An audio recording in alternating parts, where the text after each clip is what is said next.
Good afternoon, folks. How are you doing?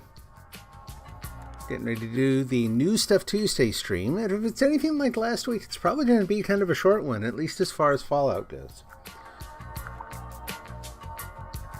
Not that I'm on the outs with Fallout again, as I occasionally kind of get there. I get to the point where it just feels like there isn't a lot to do, and I kind of back off from it. But I figure it's good to mix it up every now and then. Hey, Jamie, how's it going?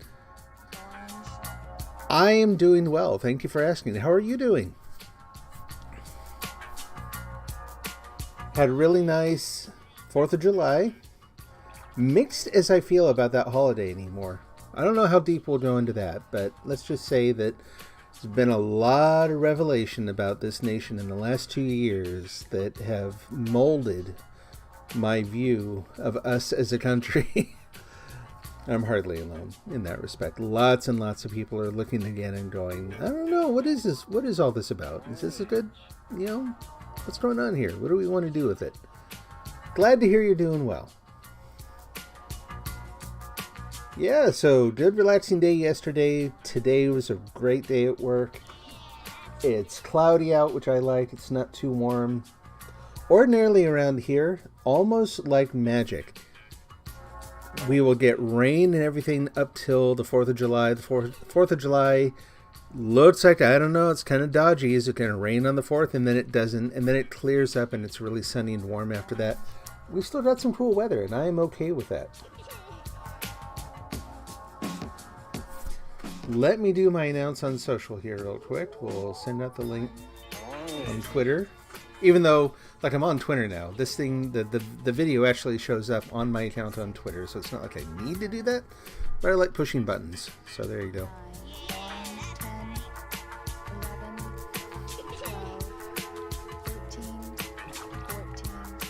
So, yeah, but it's been a good day. Let's go ahead and get going. So, what are we going to do today, actually?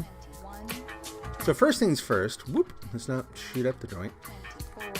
This is the new lighting rig in the very slow on again, off again. Excuse me. Found like popcorn in my teeth. But anyway, like you need to know that. Yeah, so this is the on again, off again dance club I'm working on, where I'm kind of figuring out, okay, how many lights am I going to need to like light up the whole dance floor? Is that really going to work out? Is that going to use too many? I like to start out each session now with kind of a different view on the place, so there you go. It rained yesterday for you. Oh, that's too bad. Like, hard enough that it... I don't know, do you normally... I kind of have to ask, because in some areas people don't do fireworks right now because of fire hazard and that. So hopefully it did not put a damper on your plans. 13:23. I'm behind the cows. There we go. As far as our place, we did not have ambitious plans. Our plans were kind of to rest throughout the day. And that worked out. And then I went, like, literally, we had, so my sister came to visit, and she brought some sparklers and some other stuff, and I went out and got some more sparklers, and that was pretty much it. Like, we didn't really even do fountains or anything. I got some smoke bombs, and to be honest, I kind of preferred it. Now, our neighbors, we have a lot of neighbors on our street, and a lot of them, like, towards the end, they set off one thing that I think was maybe technically slightly too big for our street, because it was raining down sparks on the cars, or pretty close to the cars on either side. Their cars, not ours, so, I guess their choice. But that was pretty nuts. What else do we need to do here? Let me do a quick check of all this sort of routine. Let's get the challenges set up. We got to visit another player's shelter. We got to level up. Some events. The Mothman Equinox, maybe. Craft a scrap a ranged weapon. Will destroy a Protectron while intoxicated by hard lemonade. What the blazes is that? Like, I can make hard lemonade. I think I've even got some, but that is one of the weirdest goals I've seen. in this game for a very long time. That is bizarre. Okay, well, let's make sure I have some of that lemonade then. Let's go in the house real quick and then I'll go down and craft some weapons. You did find it fascinating what kind of popcorn? Oh, no, it didn't. Your plans were to play games with your brother. We normally don't do fireworks. Well, there you go. Good. Start a fire up in here. Close the door. And let's see. We should get a couple of those lemonades. Hard lemon. Well, I have two. There we go. We'll take them both. And, oh, actually, I should check. Food and drink. Yep, still got some brain fungus soup. How are my brain bombs doing? Oh, they're doing fine. Save those for a special occasion. Get 3 of those.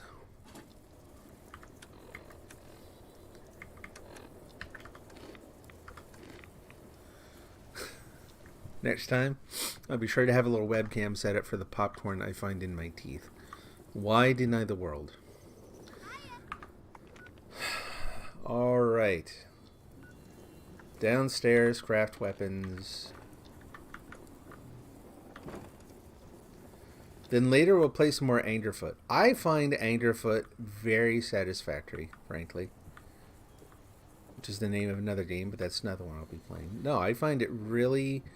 like just going around kicking the crap out of doors as you break in and kick the snot out of the bad guys who are in there. I don't know. It's just fun. I normally don't like stuff. Whoop, hello. I normally don't like stuff like that, but lately it's kind of fit the bill. What games do you like to play? Like board games, I'm presuming? What kind of board games do you like to play with your brother?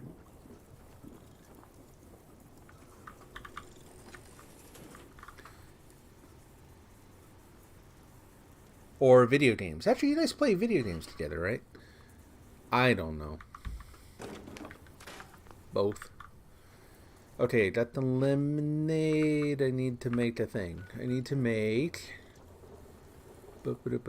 ranged weapon. Okay. Sure. Total waste of time. Let's do it. Pipe guns. Will that work? Is that a ranged weapon? That'll do it. And can I make 2 at a time and it'll count 2? Oh, yeah. Oh, do I must have Super Duper on. Okay. Let's check that really quick, too. How did I make that many of them if I don't have Super Duper on? Bloody mess, starch jeans. Oh, I do have Super Duper on. That's why. I didn't see it there. I'm used to it sitting in front. You need the close-up and the inside mouth cam. No one wants to see that right now. I was talking last time about how I've got really bad teeth right now. And the other day I was sitting on the couch, and I have to floss all the time now. Like, hey kids, listen to your dentist, floss. It'll save you a lot of hassle. But I was sitting there, you know, taking care of business, and I took it out too quick on one side and felt my tooth kind of dangling there. And I was like, uh-oh. Pushed it back up in my tongue. It went crunch and went back up into the socket. Didn't really hurt much or anything, and it stayed there, and it's still in my head. So I guess it worked, but I don't think that's how teeth are supposed to work. You play Dead by Daylight. He doesn't like board games that much. You do though. That's sad. It is very don't play them by yourself. Make up names for all the different sides of the board that you're playing on. Get in arguments. Eventually, just flip the board in anger. Yeah, I used to really be into board games. And that switch also, I have an issue apparently with entertainment because it just turned off again, just like a lot of games. It was like, oh, this is so much fun, I love this, and nope, no more. I don't know what's wrong with me. On the other hand, I watched this Russian film for the umpteenth time the other day called Stalker. which is a science fiction movie from 1979. It has I am a Lego. I just have Lego teeth. Actually, that's a field they should probably explore, right? Like, what better practical, beneficial use for Lego technology than being able to just change out your teeth? I mean, look how reliable they are, you know? You think it's bad to step on a plain Lego in the middle of the night. Wait till you step on some Lego teeth. Ah, the places our conversations go. Hey, here's the deal. What? Ew, no. And where did I pick up the scoped radium rifles? I don't know. They're gone. All gone. Alright, what's another goal? Visit another player shelter. Let's do that one. They have a vault. They're not too far away. Geopet. Okay. Sounds good.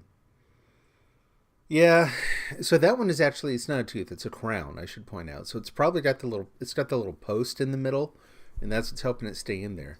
The same tooth, but on the other side, is also very wobbly. Not quite as, but this is kind of cool looking. I don't know, I like that little island of light and reflecting off the water, and I like your style, man. Yeah, the other one is wobbling around a lot. It's not coming out, but it is an actual tooth, and so that one's going to be a lot more problematic if it falls out on its own. But it's heading there. I don't need to buy anything. Where's your vault? Oh, it's them. Hide.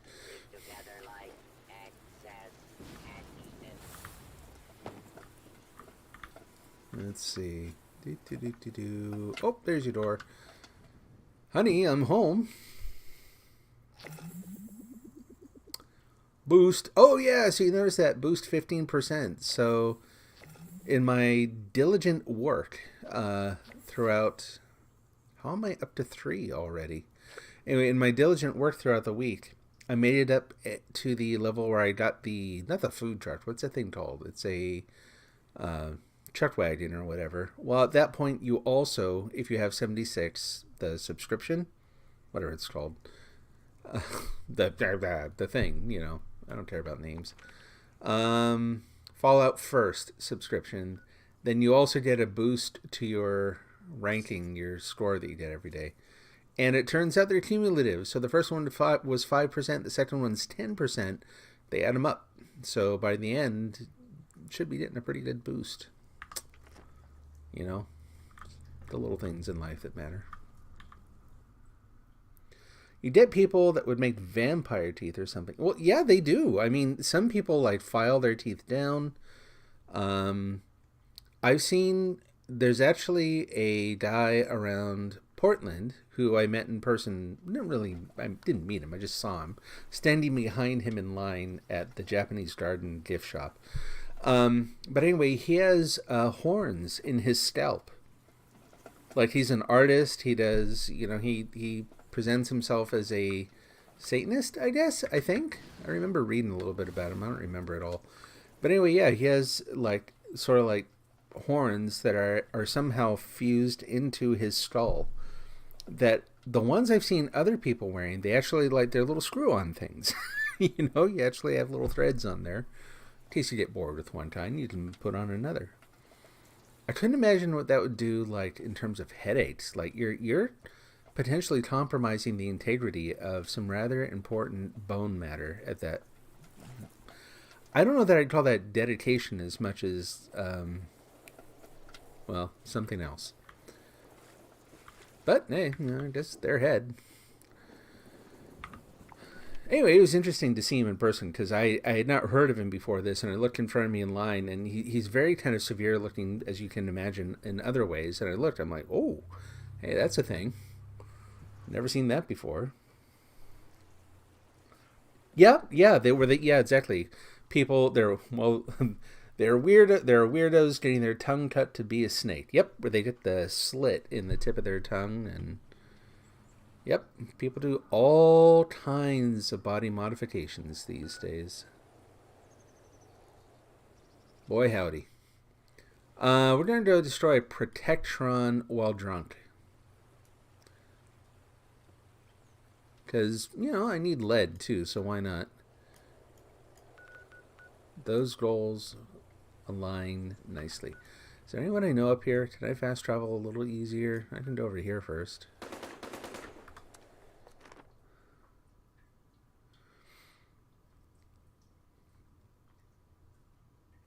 Yeah, was not surprised to find out that he was an artist. I don't remember. I think he does like art installations. He's not necessarily just a painter or something. I think he does like, these sort of like sculptures, or he sets up these things that you have to go look at or whatever. It's kind of interesting,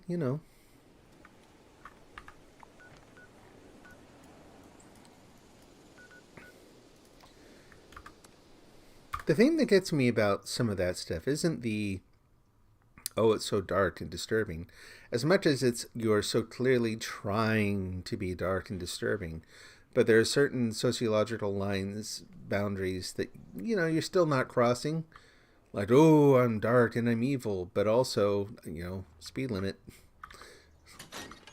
Gotta watch it, can't afford all the tickets. Have you seen the price of insurance these days?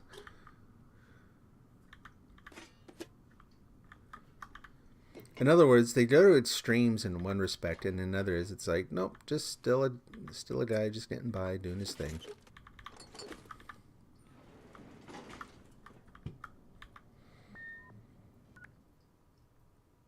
Like if you met someone who really lived out the part, you wouldn't want to be behind them in line at the Japanese Gardens in Portland.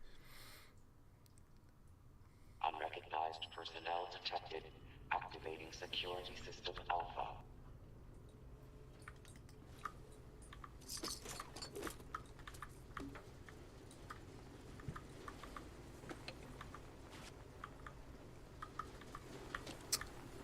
Oh, all the usual. I feel like sometimes at the beginning of this game, I still enjoy it, but it feels like I should kind of like punch in, like, hey Frank, how you doing? Another day, another dollar, huh?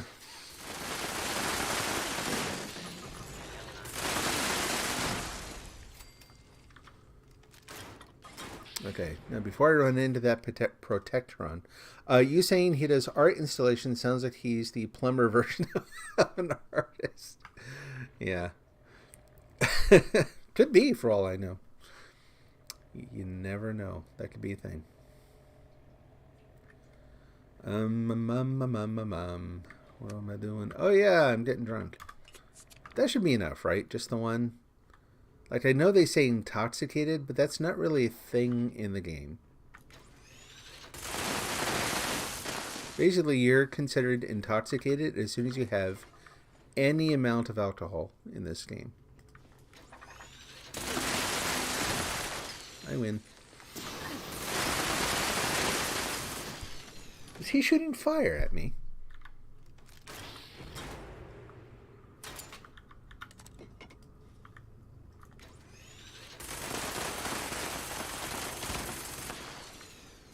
And you will do nicely. I see you down there.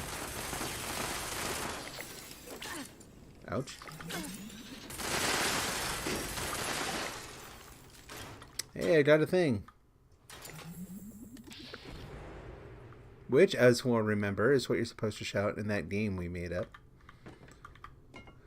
When you find out something has invaded your cellular structure and is slowly replacing you so that it can then surprise your friends and eat them. Not really eat them, it's probably just going to assimilate them too, right?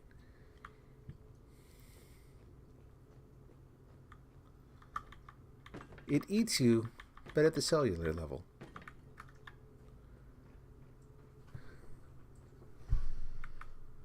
Alright, we got some lead. We got drunk. We killed a robot. It's been a day.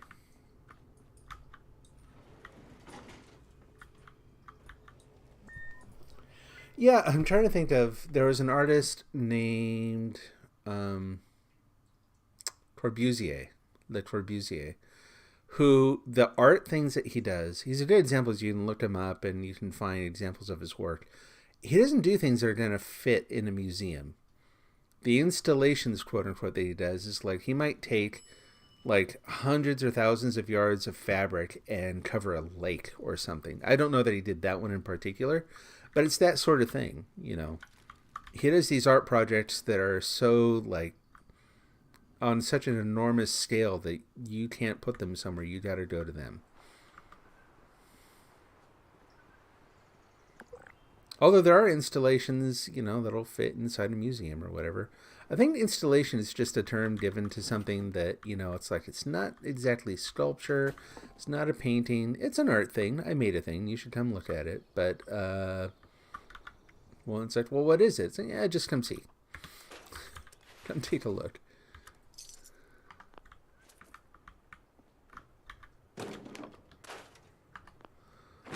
All right. What else do we have to do? Camera picture of developer. Oh, Geopet left. I'm sad. We gotta level up. We gotta complete events. What kind of events do I want to complete today? I don't know. We're gonna have to do one over here, so I'm gonna leave one of them open, so to speak. For the other one, let's just keep it simple. Still trying to save up lead. So let's go and get some lead harvesting sites. Putting fabric over a lake. I could do that on a scaled down version. Putting a towel over a bowl of water. You could. But would it be art? Maybe it would be. I think a lot of the time, sincerely, a majority of art is intent. Intent and context. So if you do that and you set it up and you invite people to look at it, is it art? Might be.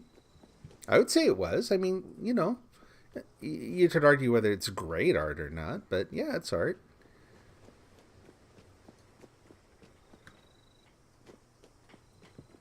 I don't know. I think a lot of people wouldn't like that definition of art, but I think I think from What's in My Teeth, the game, to what is art?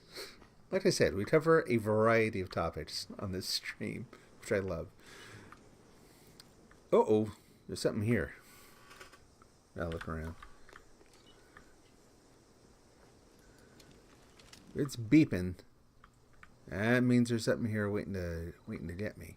Is it you? It's probably one of your pals. Your grody, squishy-footed pals. Anyway, any definition of art that requires the definition to also define what it means to be good art, it's going to be too difficult. It's going to be problematic on many levels. So if you define art more in terms of expression and intent and context, yeah, you know, it opens the door to what art is and what people do with it. And you can worry about whether it's good or bad art separately. Okay, this thing's not going to let me take the place until I figure out what is making that thing beep. Where is it? Is it oh, hey, I did not know there was a power supply here. Oh, Poseidon. Yeah, never mind. I think they intended that. Like if you power up Poseidon, all these places that have a Poseidon power box on them, like, oh goody, I don't have to build a power supply. It's like, yeah, but that's a really crappy event to have to do. Takes forever. Just so that I don't have to like take 2 seconds and build a power supply? What the heck? Well, would his version be art? Maybe you're just not an art guy. All you know is a joke from a TV show. Accidentally pouring paint over a painting doesn't ruin it because it's supposed to have paint on it. Well, like I said, part of that's intent, right? So if you accidentally do it, but, you know, and you don't show it to anyone, you don't set it up as anything, you just kind of go, oops, and walk away from it, and someone comes along and goes, oh, it's beautiful. You know, it's like, is it art? Maybe it is, but maybe they're the artist and not you. Whereas if you spill paint on something and then go, you know, you look at it, you're like, you know what? Yeah, yeah, that's a thing. On the off chance that you're causing the problem, I'm very sorry. That's taking too long. Well, alright. I'm terribly sorry.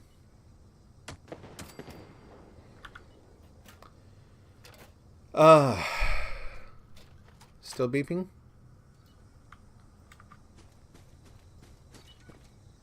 Oh, good heavens. Every once in a while, you get one of these places where there's like a cockroach hiding who knows where. Faker. It was him. Made me kill those deer for no reason.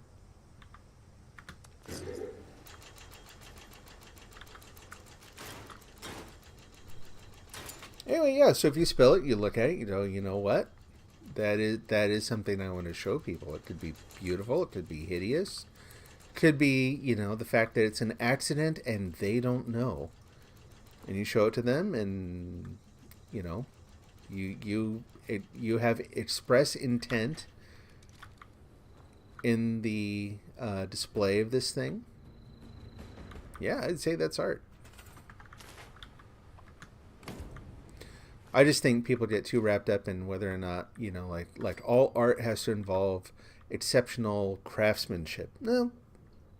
If you want to be an artist, you should probably excel at some craft so that you can make stuff. Just, that's purely a pragmatic point, right? But do you need to be some kind of great craftsperson to make something? No. I don't think so. I don't think so at all. I think that someone who found, let's say that, I'm not going to try and imagine what it is, but let's say you actually came up with an idea. Did it go? Why is it still? Oh, okay. You come up with the idea to make some kind of expression. Yeah, it could, and I'm pretty sure it has been. Again, would it be great art? Yeah, people can do all sorts of silly things, and it could be art. Bad art is a thing, cheap art is a thing. Thoughtless, inconsiderate, offensive, yeah, it doesn't mean it's not art. It just means that, it is what it is. So again, someone who's not a great craftsperson, I'm not going to try to match that up with the example that you gave. But yeah, if someone's not a great craftsperson, but they think of a way to express something, and let's say they make this thing, and let's say that it's about something really important to human nature, right? Like it could be something about something that says something really deep about our shared humanity. It could be any number of things like that. But it's easy to make. And so they go ahead and they make it. And people see it and they're, say, brought to tears by the expression. And it took very little skill to make it.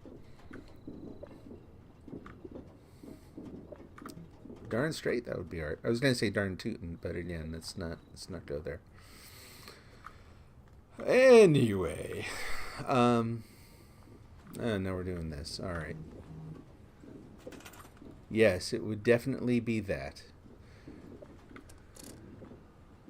I mean, you don't have to do it very far. There are very examples that are very close to that have been very high profile because they are people who got government grants to make art, and then they did stuff that other people were like, "Oh, you didn't. All you did was pee in a jar and put a crucifix in it." That is a real example. If you haven't heard of Robert Mapplethorpe, he did stuff kind of like that. And a lot of people got very upset that I can't remember what it was, the Foundation for the Arts or whatever, I can't remember what it's called, something like that he was getting grants to make this stuff, that he was getting paid by the government with tax dollars to make this. And a lot of the time, that's what drives people nuts, right? It isn't whether it's art or not. It's what do you mean I paid for that? It's like, You don't have to worry about it too much. I think you probably paid less than a nickel for that. Far less than a nickel. I don't think you would have to cut up a penny to try to, get it down to what exactly you paid for that. Robert Mapplethorpe. No, Mapplethorpe. Thorpe. I think he passed away, actually. I think it was probably back in the 80s, maybe the 90s, that there was a big hubbub about what he was doing and the fact that he was getting funding for it. And I don't like his stuff. There's some of it that it's not even just that I find it offensive or not. I just don't think it's very insightful. It's a cheap sort of... it's really easy as these kinds of artists to do things that are confrontational, and things that are either confrontational or shocking or that becomes a substitute for a deeper, more meaningful human connection. You know what I mean? It's easier to do something just awful or shocking than it is to do something genuinely connecting. Ooh, look at all of them. Just whoop. My chemistry bench. Not to mention my eyes. Got a twofer.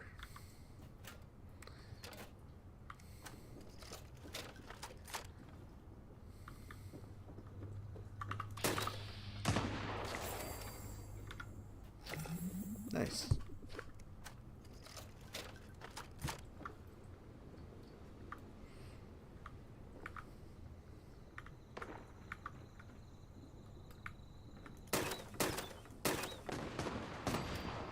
Away with you.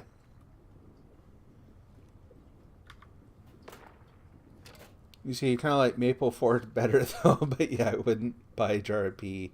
I could make that yourself. Yep. They're not engineers. It's not about the hate. Well, actually, some of them are. So I'm not gonna. It's a whole nother area where you could get into the overlap of What are you doing all the way over there? The overlap of engineering and art, like Da Vinci's work. If you ever, I'll tell you this, if you ever get a chance to go to an exhibit where they have either included some of Da Vinci's work or they have reproductions of the actual machines he designed and that kind of thing, really fascinating to see. By all means, do go. They had such an exhibit here around Portland a number of years ago, and I went with my kids, who we were homeschooling at the time, and it was outstanding. Very, very cool. All right, there's one event.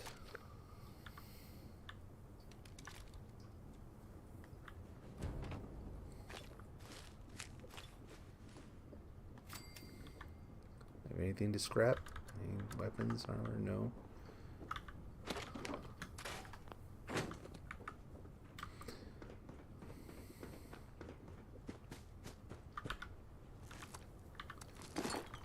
It's a lot of stuff.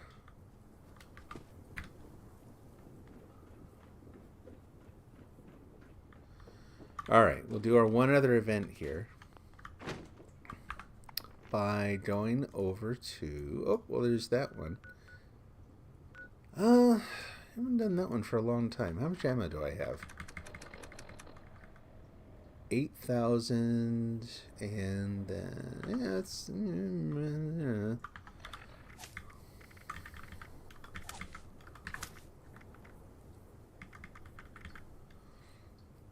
I'm glad you put up with my talking about this, though, frankly. I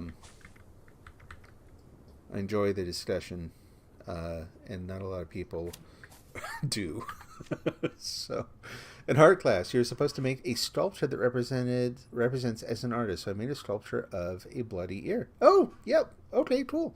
So I'm really curious to know, how was it received? How did people respond to it? How did your teacher respond to it in particular?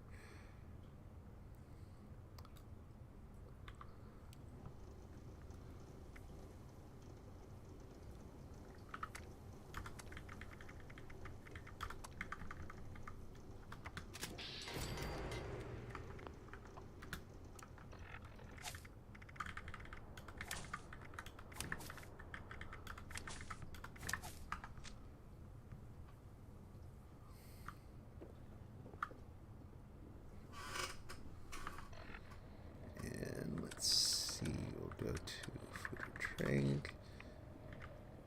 Have some more brain soup. People laughed. Well, I mean, you know, that can mean a lot of different things. I actually think it's pretty thoughtful. Uh-oh. Yeah, okay. Yeah, no, do go take care of them. Yeah, I will admit, I'm very curious to hear Under Siege from what?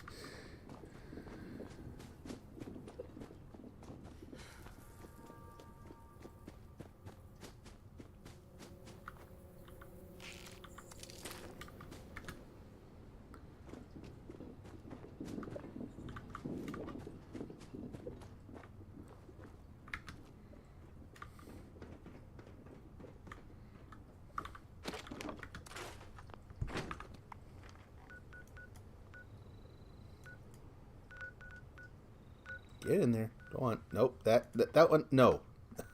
Yo. There. No.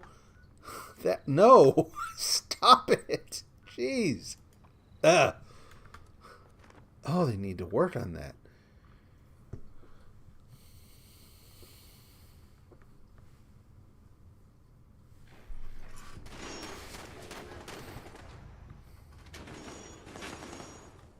Oh, it's like more people have joined already. Good, good, good. Whoop, where am I going?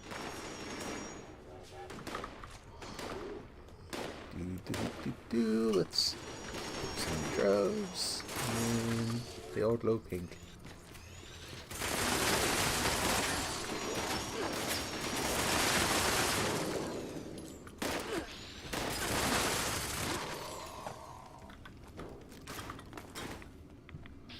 I shall name you Chunky.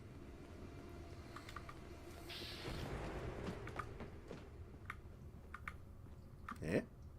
No? Back here. Uh-huh. Nope.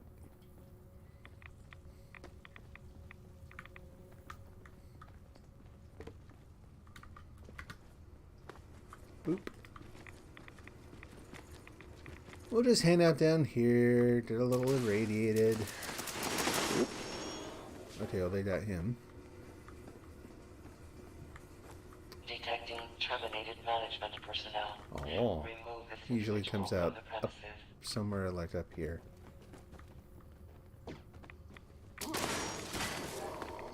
Adequate uranium volume extracted and processed. Output quantity. Yeah. Me too. Come on! Everybody get some!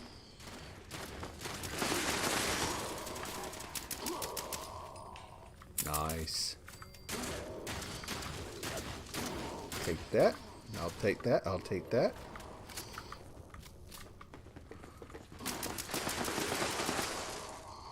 And I'm slow.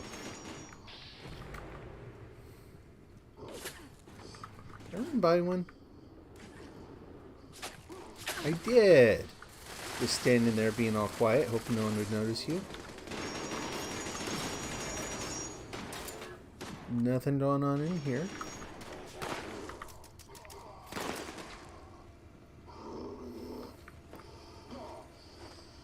Hope the chickens are okay.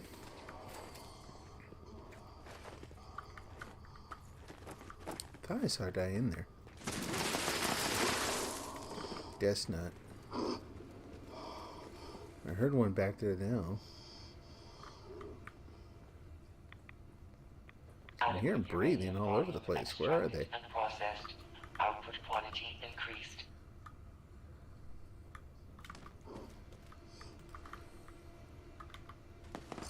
Extraction complete. Oh, alright. Extractors must complete cleaning and ventilation process before. Guess we got here a little late. Please vacate. Oh well. Oh well, we got the daily challenge. We got both events done. Cool. I mean, this is better than having to, like, you know, wait through the high. Like, just walking by all casual. Let's see. I think I forgot to set up the challenges for the weekly. Also, let's take a look at that. Weekly. Yep, I did. So level up 3 times, build a floor, wall, or roof, and workshop. Oh, okay, yeah, I can do some of that too. Complete daily after. No, we're not doing that. Complete an event, 2 out of 10. Drink Nuka-Cola. Kill a glowing creature. Repair armor, weapons, or power armor. Lots of stuff to do. I'm going to do very little of that today, though. And I haven't looked in the store. This whole New Stuff Tuesday spiel, and I forgot to look. Let's get to a safe place, and we'll go check it out. That's an interesting choice for armor. Like I should talk. That's what I'm wearing. Oop, you can't really see. Backpack, overalls. I looked like a farmer lady who found a big old gun, decided she wanted a life change.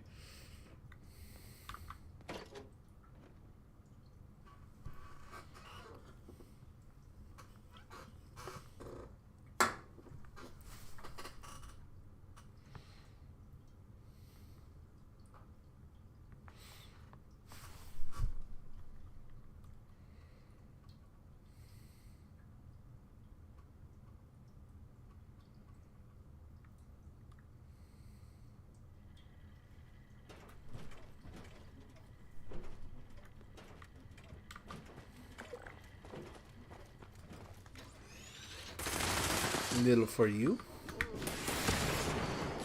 Oh, a glowing one. Little for you. A little bit more for you and for you. Oh, I accidentally. I'm sorry, didn't mean to totally kill him.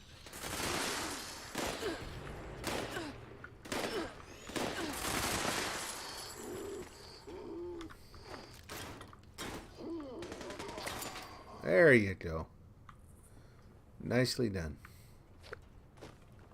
Is there another one in there? What's that? Oh, that's a player.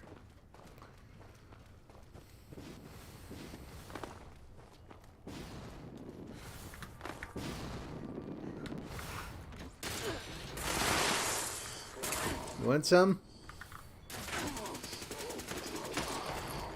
There we go.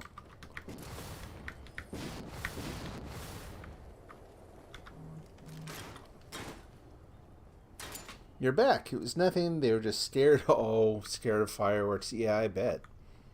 Yeah, people have still been setting them. They were setting them off till pretty late around here. I was working out in the garage last night, and normally I'm not out there, but now I've got a workspace set up. So it was the first year I'd actually been out there when people were still setting them off, and it actually kind of made me jump a couple times too.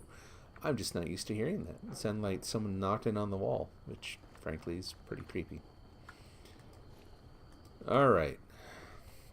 Well, I'm glad they're okay.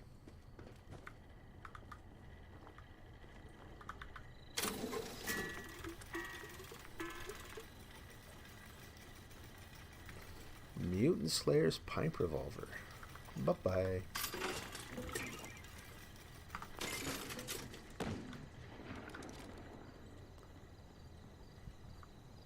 What now? Dot. Camera picture, Mothman equal notch, level up. Basically, let me head back to my camp. I'm going to take a very brief break, and then we'll come back and check out the Atom shop and see what's for sale. See if there's any goodies to get this week. Probably not. Oh.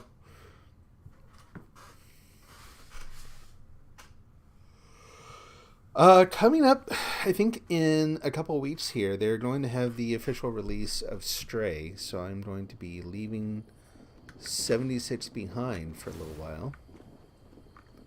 And presuming that it performs well enough on my system, we will be playing Stray instead. I'm looking forward to it. Almost there. I kind of want to be here at some point. I want to have another player outside the wall where I pop out here, just to kind of spook him a little bit, because that would be pretty weird to, like, you're just standing there and then a guy comes out of the rock face.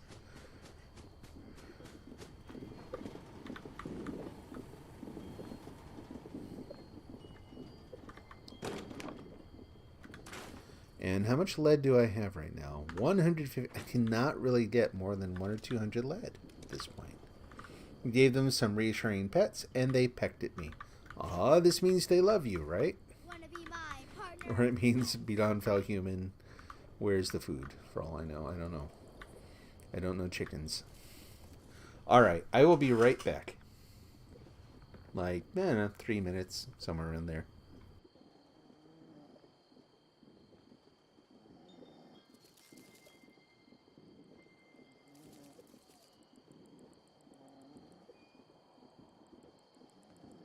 For a limited time only, all inspections are half off.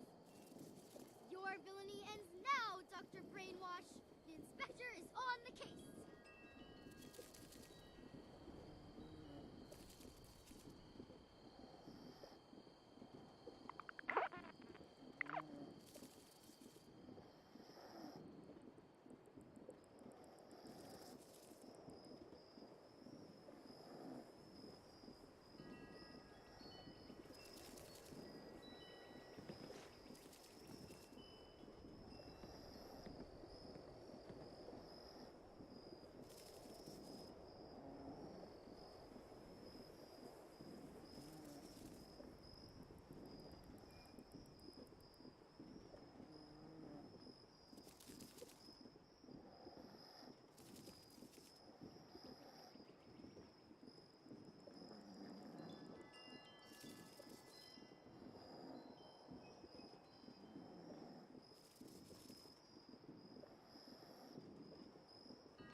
Grognak can be hard to understand sometimes, especially because he's usually got his mouth full.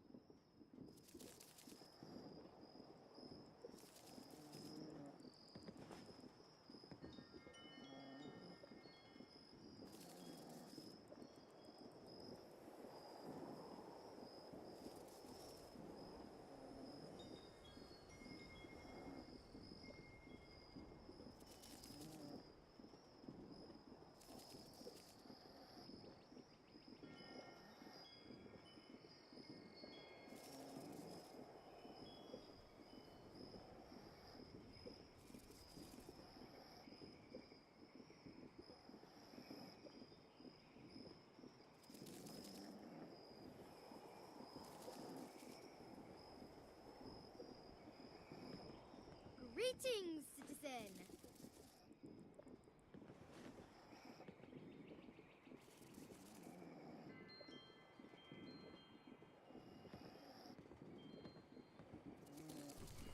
And I am back. And Stray is a game that was made by an indie studio in France where you play the part of a cat wandering around a city populated by robots. It is partially, I don't know if it's going to be kind of platformy or if it's going to be mostly exploratory. I know that there's a story that goes along with it. The art in it is just right up my alley. That was the first thing that drew me to it, is when it was two guys in an apartment in France making, using, I think that they used Unreal Engine to make it, and they were releasing some of their early renders, and they were just absolutely gorgeous. I was looking at what they're doing, and I'm like, this makes me want to make games. This is, which for me is a really, if I hear or see something and I'm like, I want to do that too. Like it connects with me and makes me want to, it's kind of like someone saying something really pithy and you want to respond. It's very much like that. They did these renders that were just gorgeous, and I'm like, I want to know how to do that. This is just absolutely beautiful. Yeah, I'm really looking forward to it. It could, because of all that, because I was so in love with it, the early artwork, and I've been following it for a long time.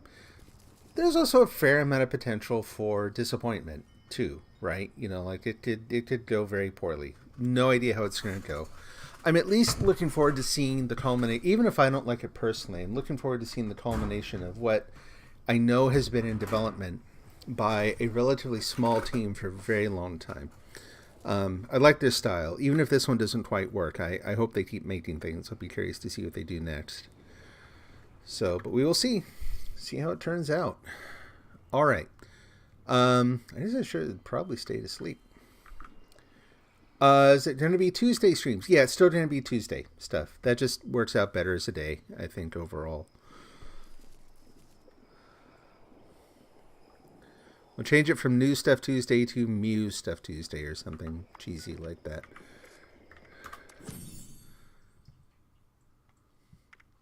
Look at all the free stuff. We got a supply package. A red menace backpack. I may have to get that. Tan military beret. We got a pointless torch. Why? I don't know, but it's free. We got the gardening bundle. What is a gardening bundle? It's flags. No. Oh, no. Come on. This I kind of like. I don't know that a lot of people do, but I've got another set of power armor I like better. I'll tell you what, as soon as I'm done playing Fallout, presuming that's early enough, I will go look up the trailer for Stray and I'll just play it on the stream. I think it'd be good. It'd be worthwhile to show it off. Stash box bundle.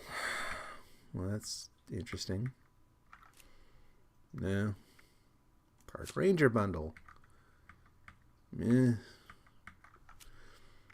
Sound like Gru's mom, who I did not know was played by what's her name all of a sudden?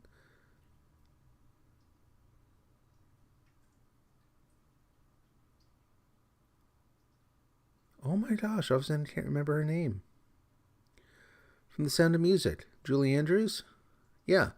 But anyway, Gru's mom, it's like, look, Mom, I made, some amazing thing. She's like, Look, I made a working prototype of the macaroni rocket model. A radiation dummy.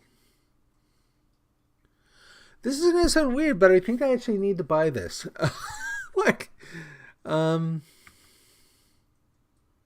Absolutely pointless in some respects. In others, it is wonderfully creepy looking and fits a theme. Saying you're going to play it gave me flashbacks to that Muppet thing you suggested to watch. Like I said, take everything I recommend with a grain of salt. I like weird stuff. Someone at work asked for a reading recommendation, and I'm terrible at that sort of thing anyway. And I'm like, I don't know. Well, here's what I've read lately. Here's an author I like, and they couldn't find the book by the author the one I'm reading by the author I recommended. So they found another one. They're like, yeah, I don't think they're for me. I'm like, oh man, what did I send them to? What have I done? Occultist Dungeon. No. Occultist Dungeon bundle. Yeah, I just don't think so. That's not really my thing. The radiation dummy I kind of like. What is Welcome Back? Is it just me or some of their themes kind of bizarre these days? Okay, so what do we got? We've got the Red Menace. So I'm short like 30 cents to get everything I want. Why do they do this? All right.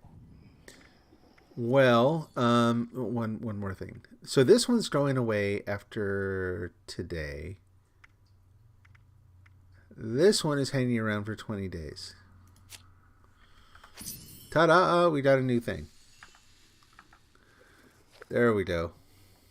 Now it's officially New Stuff Tuesday. All right. Do we have any other challenges that sound fun or interesting? Or let's take a look at the board. What have I gotten already? Scoreboard. Bong bong bong. Raiderish combat paint. The Patrioteer outfit. Hey, let's go make one of those. And also some lunch boxes. Why not?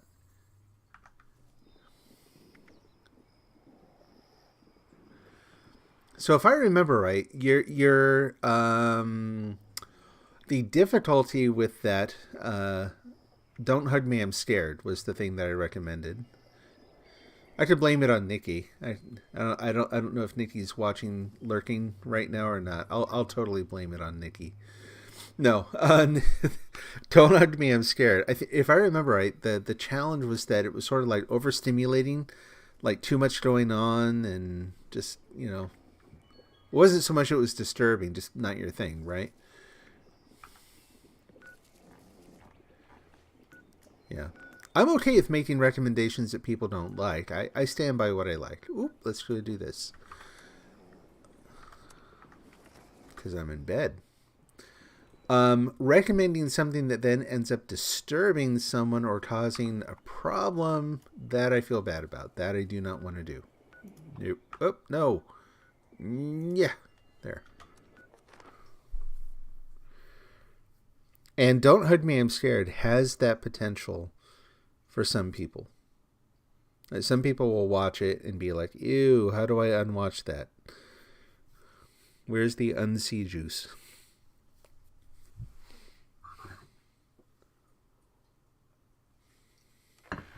These unwavering fools attack from all sides. Leave no pyre unguarded. Leave no heretic left standing. Okay.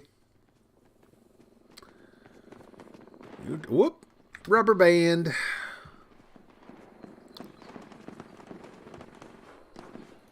Got a lot of people here today. That's nice. The static, deep music stuff that bothers you. Oh, you don't like it. Yeah.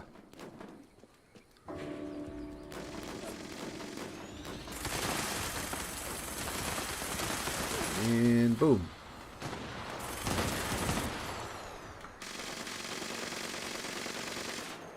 That's a nice gun you got there.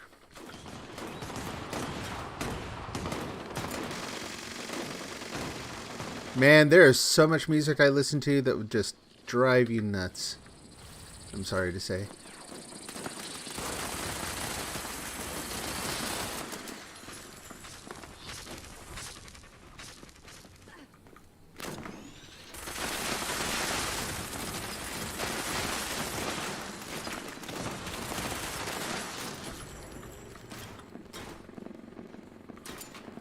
I don't know why this pyre in this event seems to always get neglected, at least all the times I've played. I got the blurry vision. How do I rub my eyes?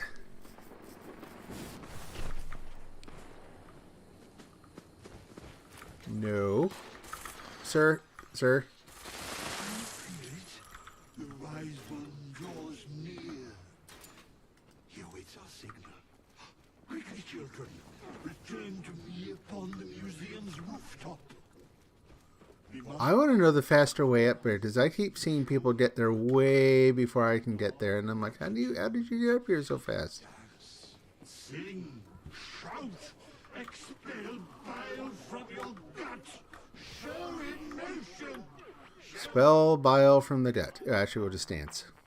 Come unto us. That expansion you Let's feel in do that growing this one. sense of wisdom and foresight. How about no? How about how this? There we go. Expelling the bile from the gut. Wise Mothman, you have accepted our invitation. We, meager insects, behold your intellect. Come, children. Can't see past all the. Was that me? Upon you, That looked like me. bask in his infinite wisdom. All right. Done with that. Oh, and we're down to 2 people on the team. Let me see if I can find a better team. Look at all these people, like, to 1-person team. Okay, so a bunch of noobs. That's okay with me. If they will let me stay, that is just fine with me. Level up, kill a glowing creature, complete events, drink Nuka-Cola. Do I have any Nuka-Cola? I don't think I do. Nope. You liked horror. It's not the scary, so deep scary music I'm good with, but I don't know that with what was happening, I don't know, it just doesn't sit right with you. Not that it scared you or anything. Yep. Yeah, no, that makes sense. The stuff that is in those things is, even if you personally didn't find it disturbing, it definitely falls more along the line of, well, it's like we were saying, it falls more along the line of like Uncanny Valley than it does actually being scary. Like, well, that's not right. I can't say exactly why, but no. Just nope. Alright.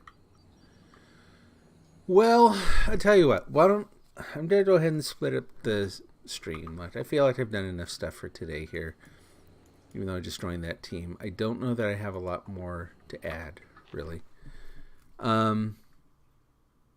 So I will go, we're going to take I will stay on here, but little brief intermission while I load up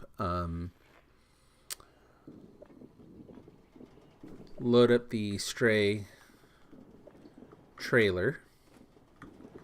I should go grab the lead one more time out of that place, out of the place I secured. We'll get one more round of lead. That should help too.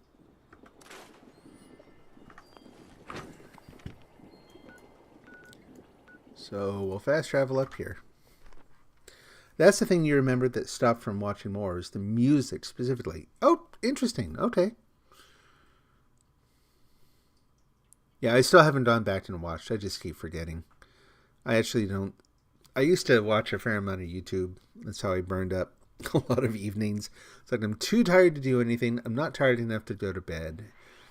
What do? I don't know. Let's waste my life one video at a time. Not doing as much of that lately. I'm in the wrong yard. Am I in the wrong yard? I don't know where I am. There we go.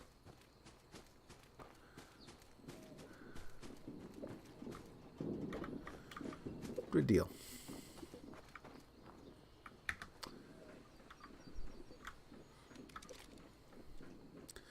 Yeah, Stray is nothing like those things, though. Stray is a very kind of very friendly, tame-looking sort of thing.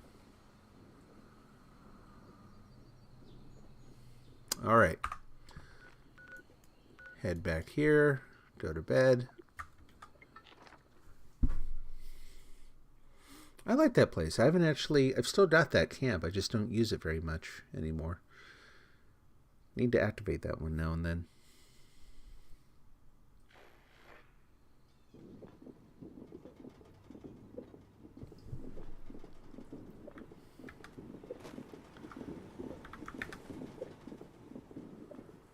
And put the one more in there.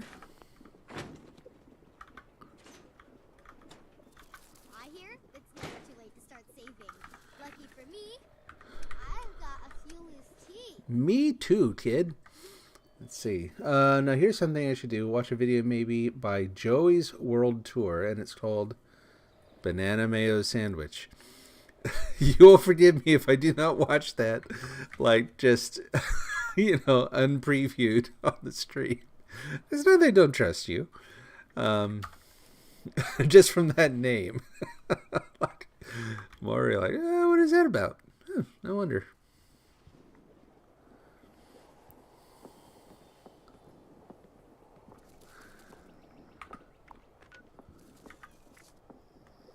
Yeah, I remember when I started streaming again, I was originally playing Mirror's Edge Catalyst. and I had someone who was coming on the stream pretty regularly. I missed them too. They were like me. They were really into that game. They loved talking about it. They loved anything to do with that game, and it was a lot of fun to talk to someone who's that jazzed about a game that I like. And then they were like, "Hey, can I send you this video and we'll watch it together on the stream?" And I was like, uh,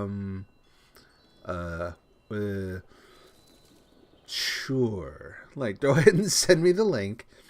And I went on intermission and pulled her aside. I'm like, "Oh, it's just a making of thing. Okay, cool." Because it's the internet. There's someone you don't know. They're like, "Hey, watch this thing." It's like, I don't know if I will. Oh, okay. Yeah. Definitely want to be careful then.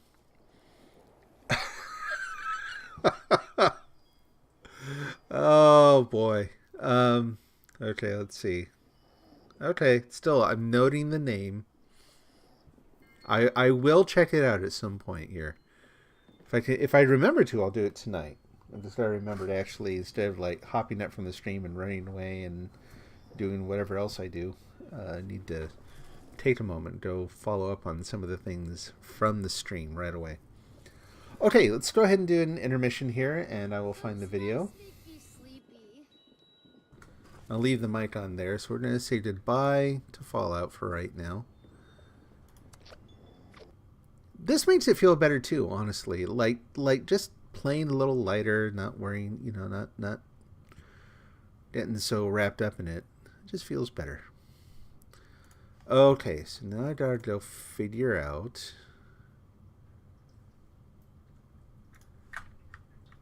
how to display that.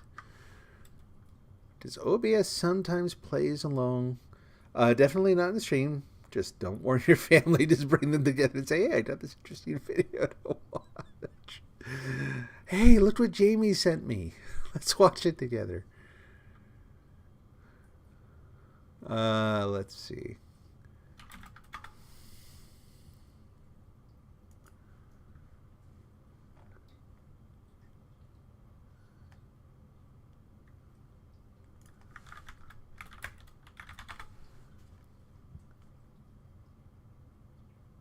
How long is that one? That's the thing. So Sony highlighted the game at their State of Play this year. And the way they were presenting it, they made it seem like it was a PlayStation exclusive. It is not. It is on PC also.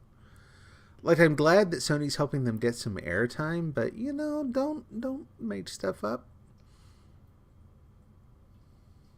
I'll show you a couple of videos here. We'll maybe do both of them. I'm gonna go ahead and let the commercial play through. Actually, I'm going to do the really annoying, like YouTube loves it when I do this, where you just control F5 over and over again until the ads go away. You're like, "No, you may not advertise to me, sir. I refuse." Okay. Oh, it does have animated blood, though. Who comes up with these descriptions, honestly? Okay, let's see what we get if I switch to content. This is now full screen. Let's see if it pops up. So far, no.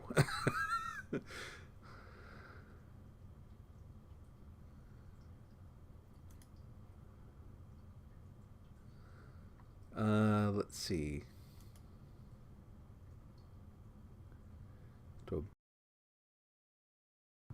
Turn my mic back on. All the little automation things I have that automatically mute the mic on certain transitions. Yeah, capture any full screen application. Which I know some people will say is kind of not a good idea because, hey, what if something comes up and it has your name on it? And I'm like, yeah, I don't have those. That's the key. Don't allow things that know about your login, your identity, to just pop things up on the screen for you.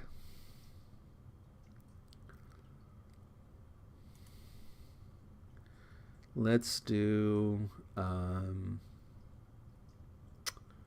where is it?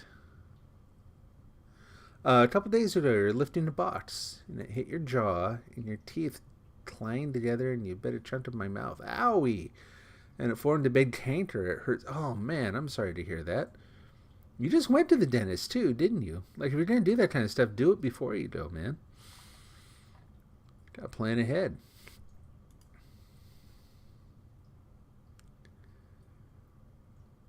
Window capture. Let's do that.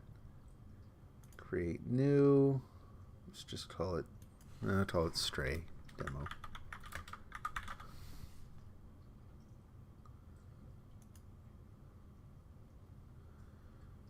Ah, yeah, and that's it. Good.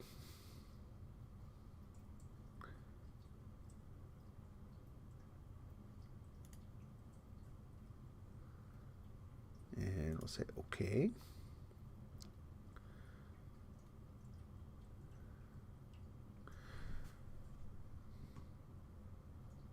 Okay, looks like it's working. Hopefully you can see that. Oh, you're going next month. Well, there you go. Good. Yeah, I'm going to take a look at that, too.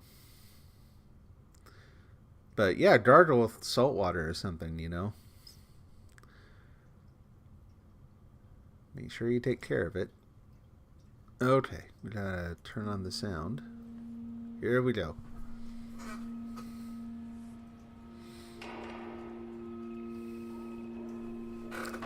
And because I skipped all their ads, they're going to put that over there.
Now we're into the not actual gameplay part.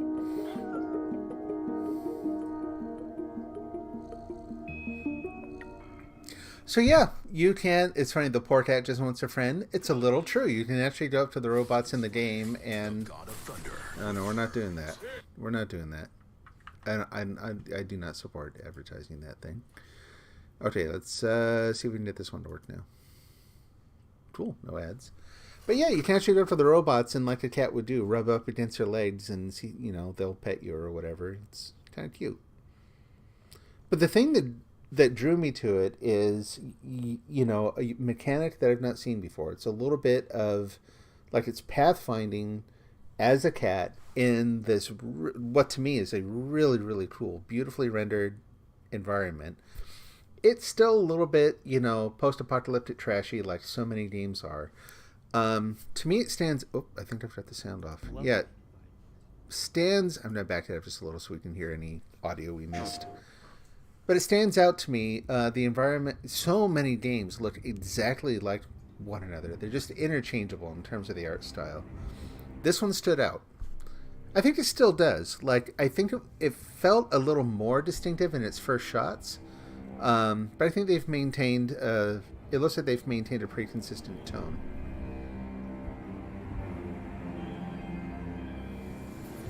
Lumos. What are we looking at here? No, no, no, no, no. Sorry. I'm like, this doesn't look right. This was not what this video was when I opened it from over here. Stray gameplay walkthrough. This, please. I don't know what I did wrong there, but oh well, it's fixed. Everyone. My name is Swan, producer at Blue 12 Studios. Was the cat limping? I don't know. I did not catch that. We'll have to take a look. It's funny, you know, all my favorite sci-fi visualization these days, for like years now, has come out of France, specifically. Like, I don't know why. I just like their angle on things, apparently. In Stray, you play as a cat who has fallen inside a mysterious and forgotten city. Separated from his family and injured, he will have to explore and survive in this unwelcoming environment. Yeah, he is limping at first. From the cat's unique point of view, players must navigate their way through the dangers of this unfriendly place, and use the cat's skills to solve puzzles and uncover mysteries along the way.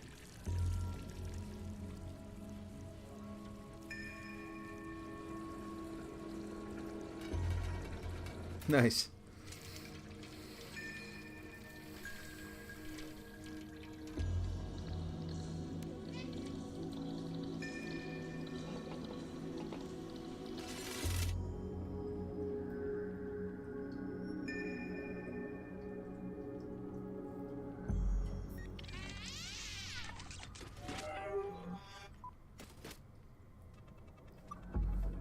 Along his journey, the cat will meet a Is it on Xbox? I actually don't know. Let's see what we can find out after this. using the drone's ability to interact. I would hope that because it's on PC, I hope it would be inhabitants pretty easy to release on together they will Xbox. work to learn more about the secrets of this forgotten community of human-like machines. I wasn't sure what that garbage bin said there for a minute. I'm sorry, I throw away what now?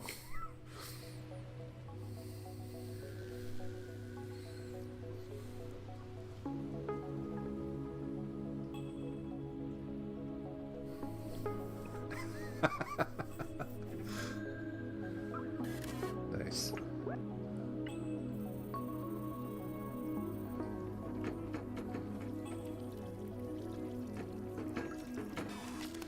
I like the robot designs too, a lot.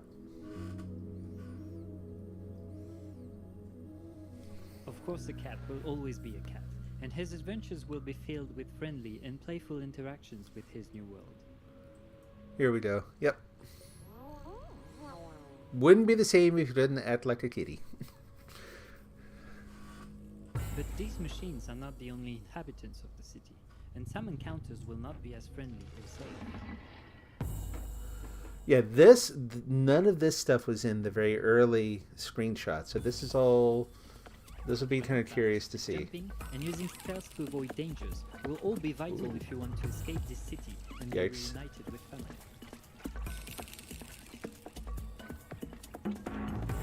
Oh man. So yeah, it also looks tense making in parts.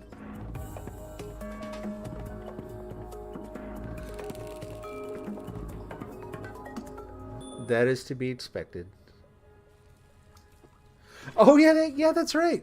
No, I saw your post about that. Unless you find a way to defend yourself, and the prey might become the hunter.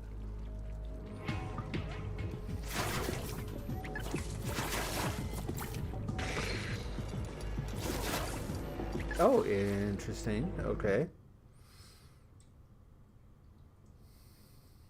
Stray is coming to PlayStation 5 and PlayStation 4 in early 2022, and we can't wait to show you more.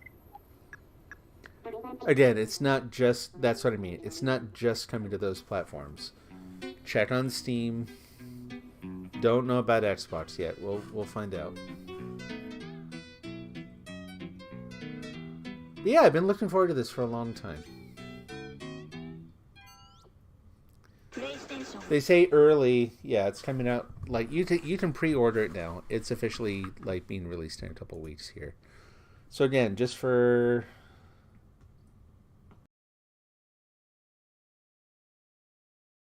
we'll put up that, and let's see what we got here. Stray game Xbox.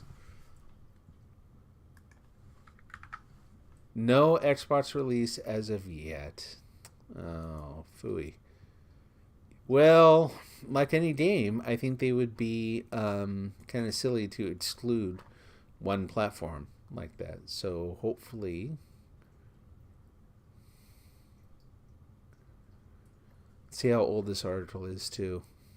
June, early June this year. So.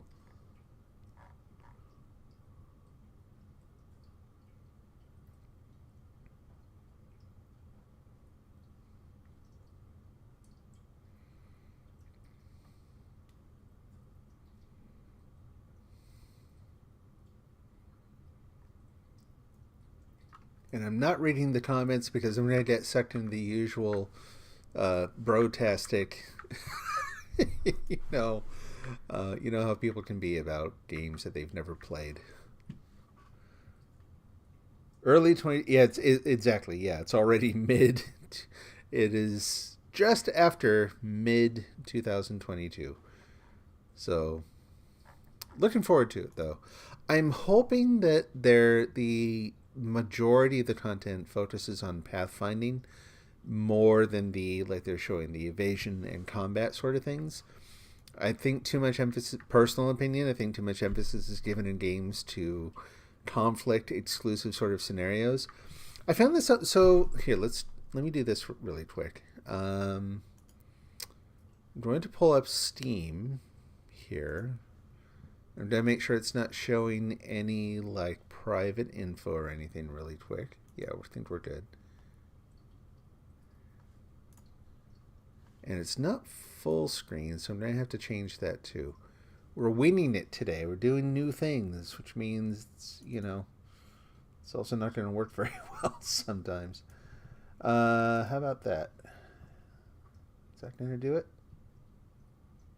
You're not going to show anything, are you? Oh, phooey. Oh. Let me check one other thing.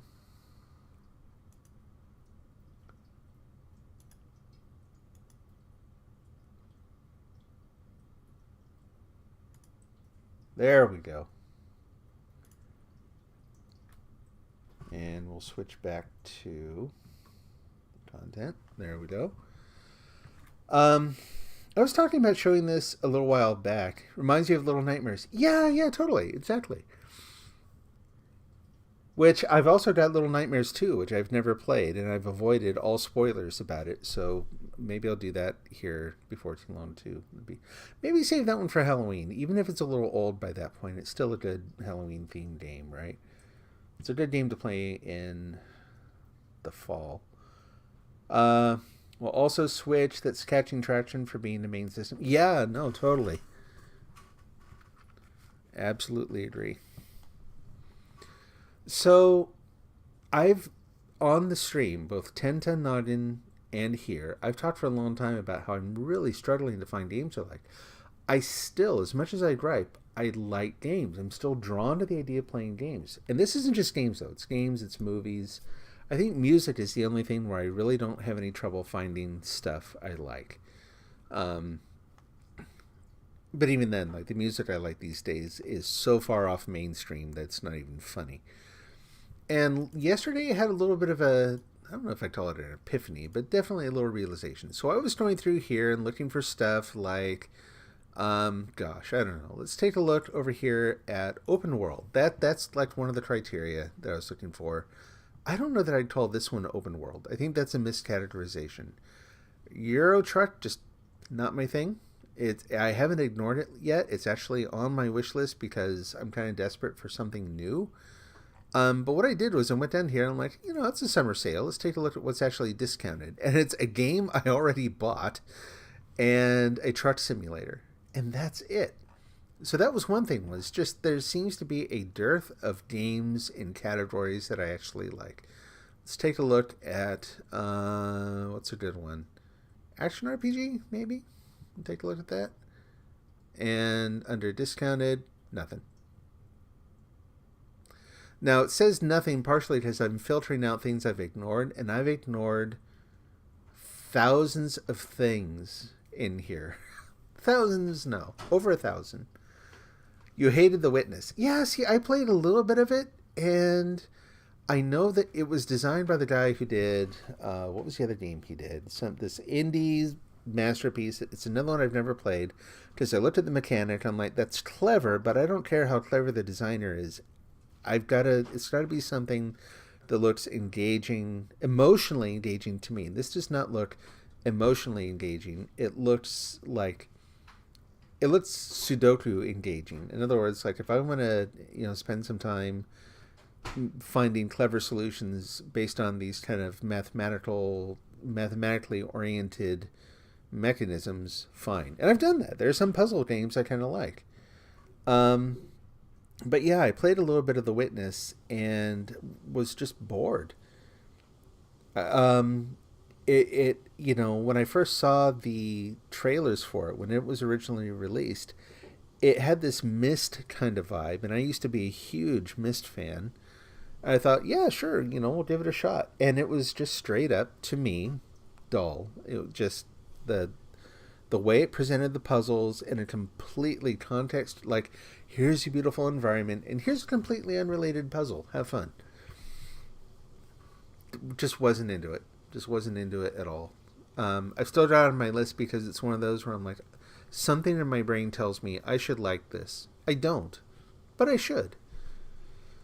But anyway, so going through all the categories I like, I've reviewed everything that they sort of their top tier stuff that they list, and for one reason or another, kind of related to what we were talking about earlier, how there's a lot of art out there there's so much art that is derivative to multiple degrees, where you get games that look like, they're made by completely different people, completely different studios, but they seem so content to fit into such a rigid model of what a game is supposed to look like, and I can't stand it. I just don't like it.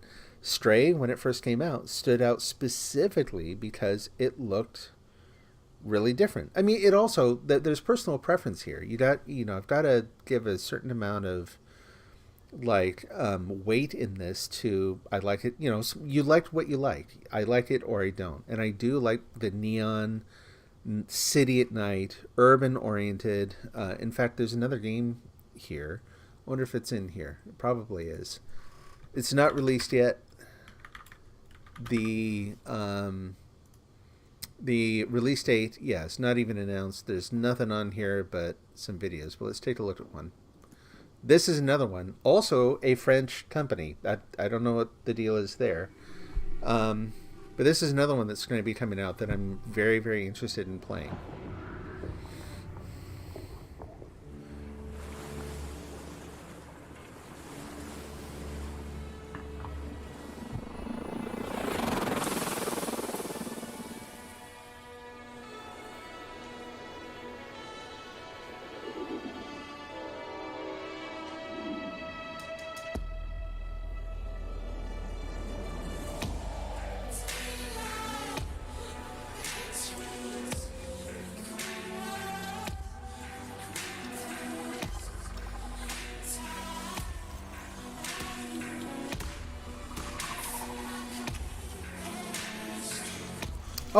Oh, sorry. Thank you for the call out. I didn't see it wasn't working. No, why isn't that working? Fuzzy thing. Let me see what else I can do here.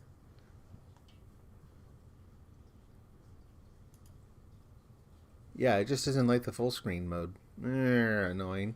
All right, let's try.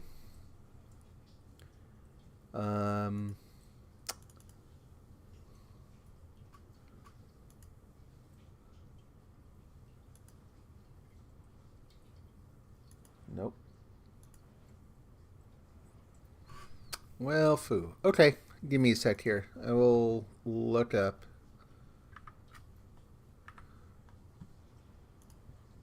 something off of Steam, since Windows 10 seems to be Windows 10 and OBS. There are certain video mode compatibility things that make it kind of difficult to get consistent results. I'd like to think that after, say, a couple more years that there will be less of that, since things hopefully should have normalized again a little bit, but we shall see. Let's see what else we got here.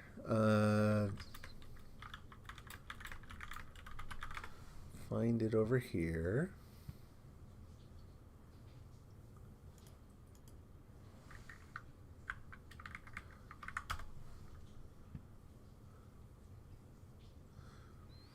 Oh, and this one looks like it's coming out for Xbox.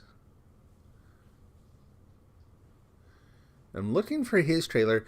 So the guy who's making the game has expressed some views that have made him unpopular with a certain segment of the internet.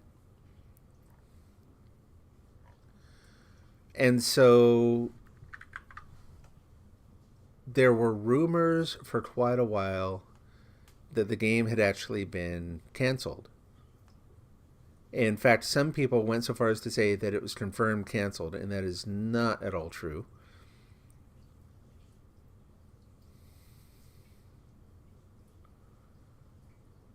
Let's see.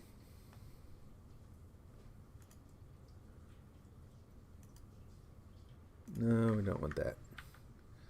Bear with me, folks. We'll get there. Hey, Sam.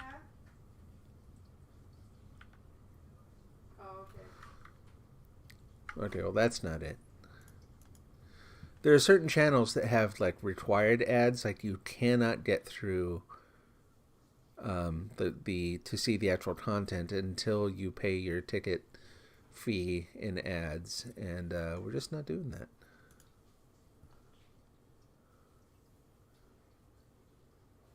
This looks like the same trailer. Little audio test, and okay. Okay, so now let me get this up on the screen here.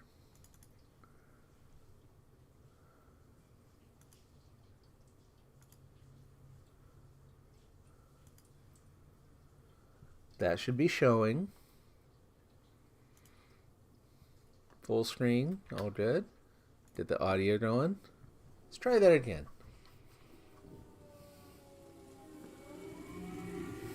Well, yeah, let's talk about that afterwards. We'll watch the trailer, and then I will paraphrase, and I'll paraphrase carefully because I don't want to misquote, given that some people had, like I said, fairly negative reactions to it.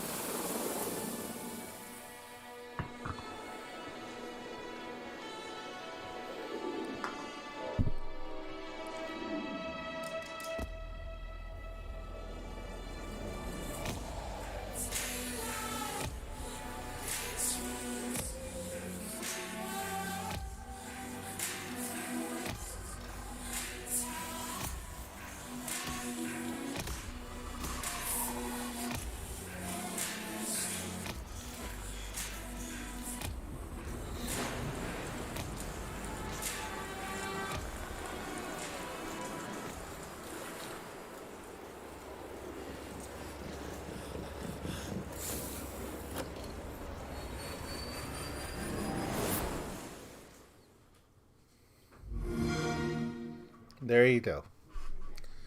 So yeah, similarly, it was originally drawn to the game because of its artistic style.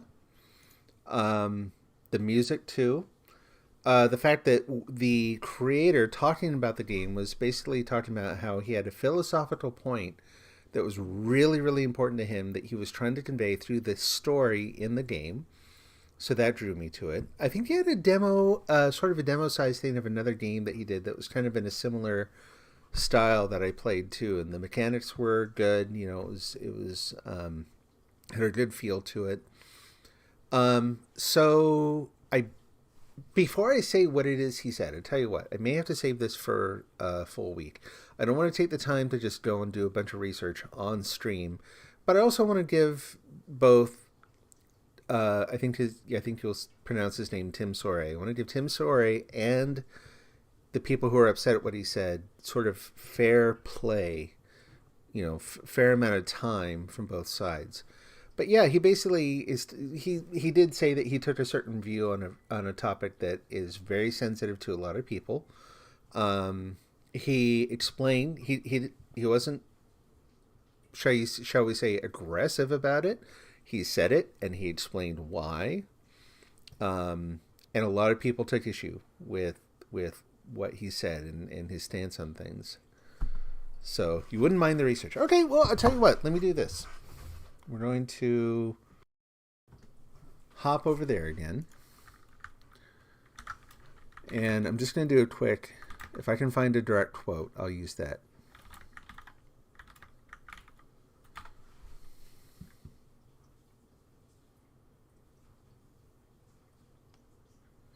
Oh, yeah. Okay.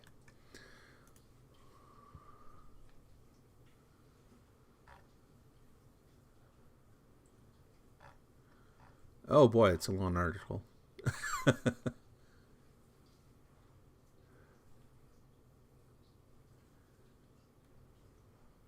Reading, reading, reading.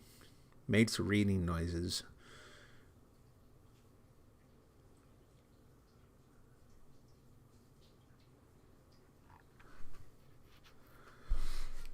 So, where's that quote again?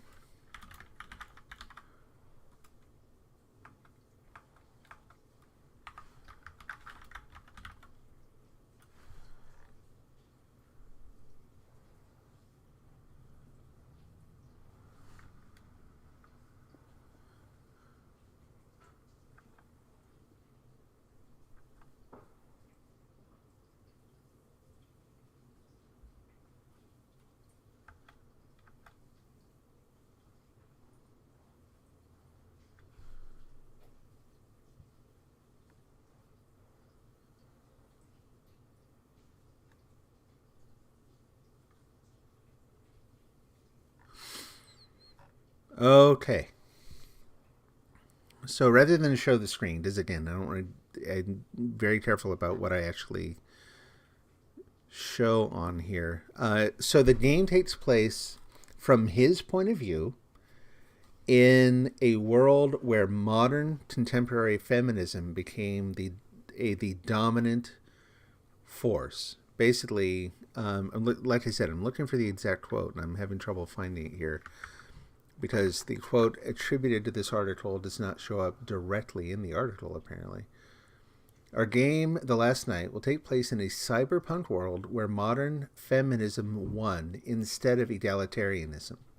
So when asked if he was a feminist, he said he is not, that he's an egalitarianist, or he believes in egalitarianism, which led to a big argument about how modern feminism is egalitarian. And he said, from his point of view, again, it isn't. Now, I don't know exactly where he lands on the underlying components of the philosophies that he's discussing here. But the guy's making a game that explores his point. And that's... art is the theme tonight. This game is a work of art that allows you to engage with a philosophy of another person. You can agree, you can disagree. But if they're being courteous and respectful and engaging in the conversation, and your answer, or so, not your, I don't want to use the rhetorical you here because it's too sensitive. If someone's response is, you can't even question that. You can't say, I have a bigger problem with that. You know, you could go to absurd extreme. Yeah, there I go again. A person could go to absurd extremes and point out certain topics where if they were advocating for some genuinely awful things, that you wouldn't even want to engage in that discussion. I totally get it. I don't know if I'm going to agree with a guy or disagree with a guy, but I like the way he's asking the question, right? And so I think it's worth engaging with. There was another instance of this that came up recently where it could also have been just maybe a really good marketing campaign, and it worked on me, and I bought the book. But there's a book that came out recently called, in fact, it just came out, called The Men. I don't have it here. I don't know the author's name. I will look that up really quick.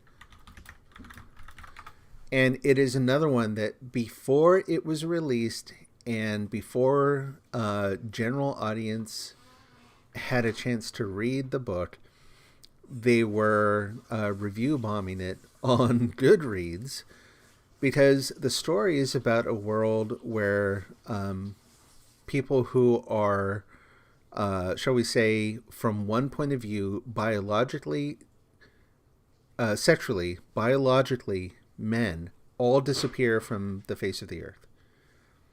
Right? And in that world, people who are trans men did not disappear. And so the author is, you know, they're raising a question about the difference between biological sexuality and gender. And they explore it in the book. But for some people, asking the question or raising the point was too much. I don't think it's wrong to say that they hold that when you are discussing those things about people who have been oppressed in various ways, and they have, anyone who thinks that they haven't, and when I say they in this case, I mean, in the first case it would be feminists, women. In the second case it would be trans people.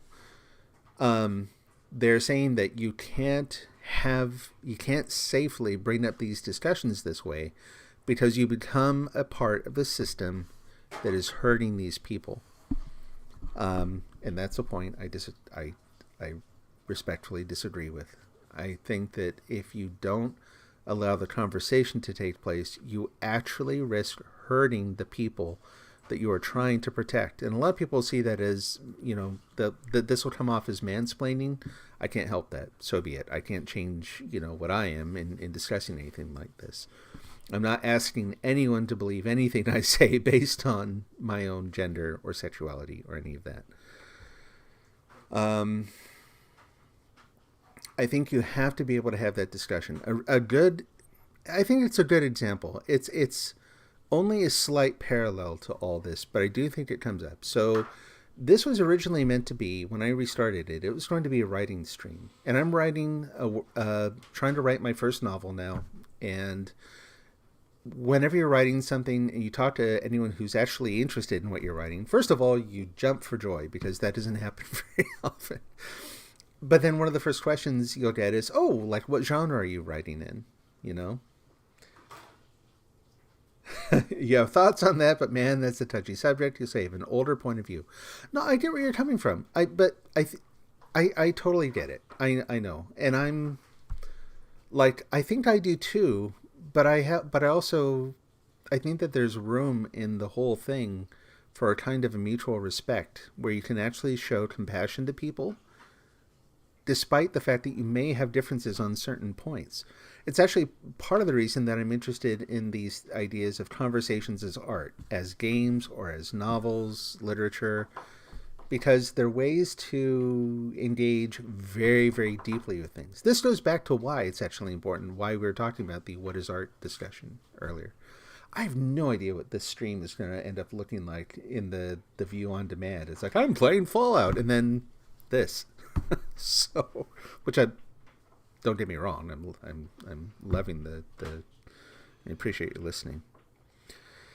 So anyway, we're talking about art, the need to have the conversation, how you can end up hurting. That was it. How you can end up hurting people by avoiding that conversation. So, back to literature. So I'm writing. People ask what genre you're writing in, and I struggle with that. Like, I will tell people that I'm trying to write literary magical realism. And by that, I mean a very specific thing.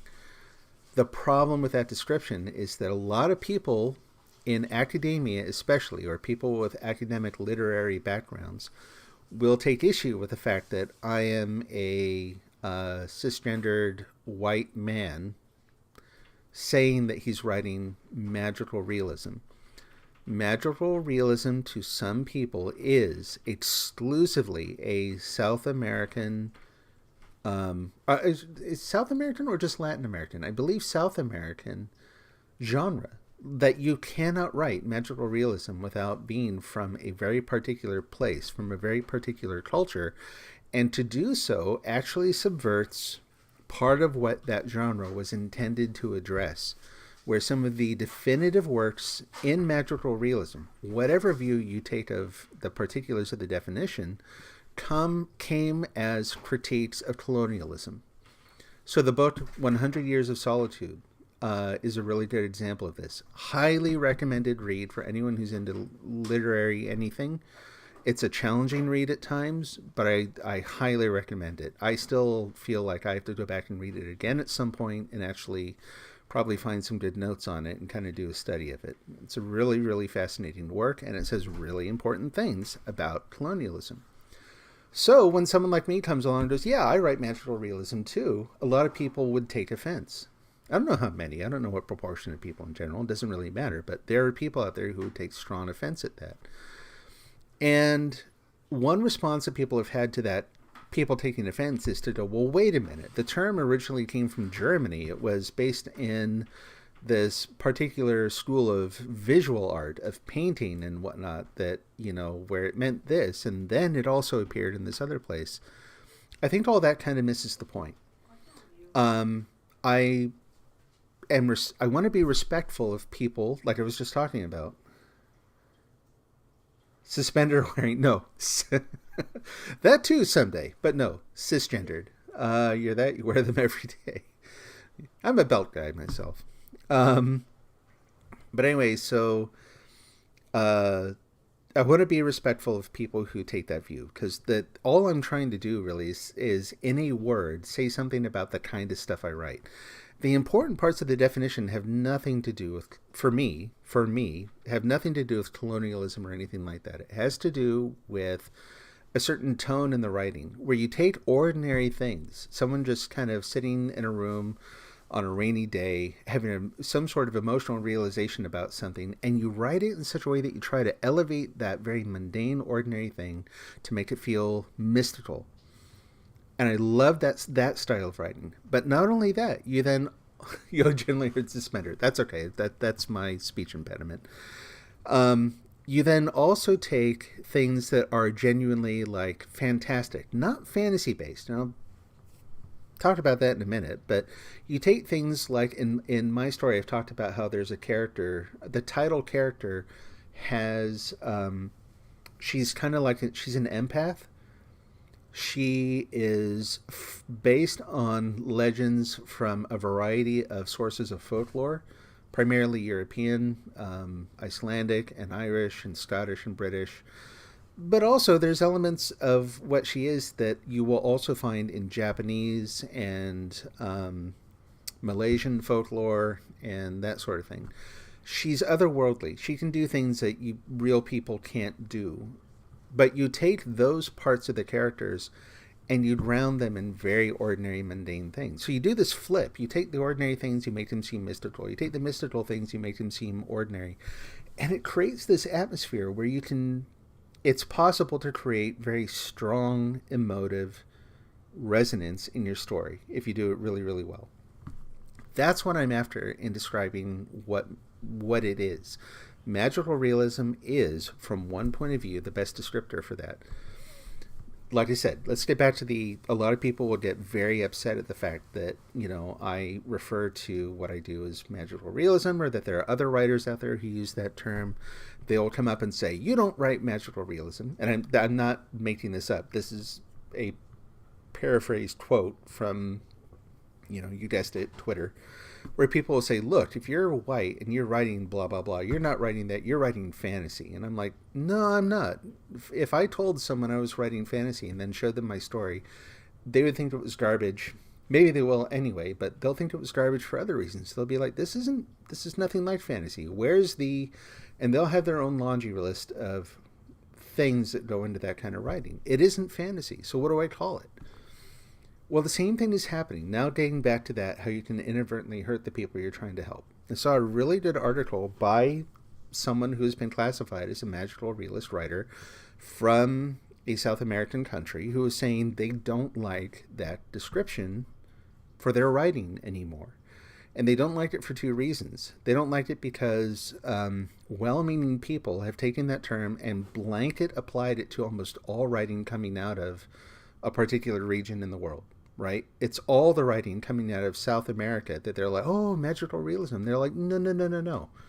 That's just one thing. Don't assume that just because we're from that, like, it basically becomes this overgeneralized bucket that it's hard to describe how, but it becomes sort of this like quaint sort of description of, oh, you're from there, you must write this thing. And so it becomes limiting.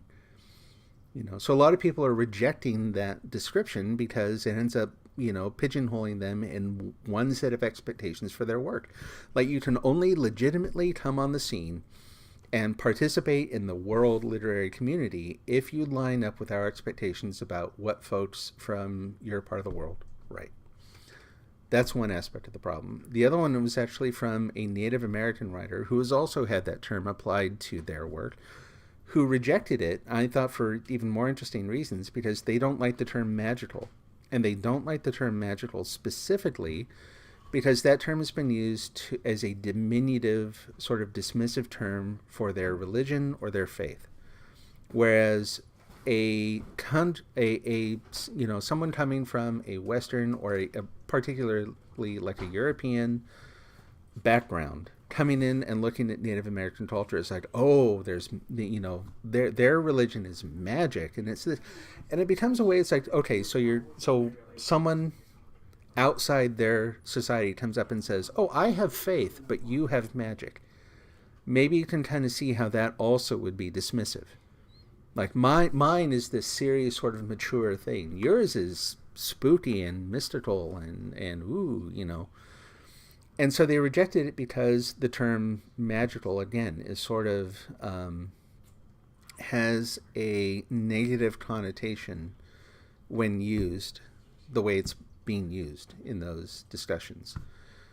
All that, big long story, sorry, but all that is talking about how if you can't have the conversation about a thing with both sides, with all the people involved, you run the risk of, in the interest of defending something, of pigeonholing it, turning it into something that is way more shallow than what it really is, or letting it be harmful in some way. You have to be able to talk about it.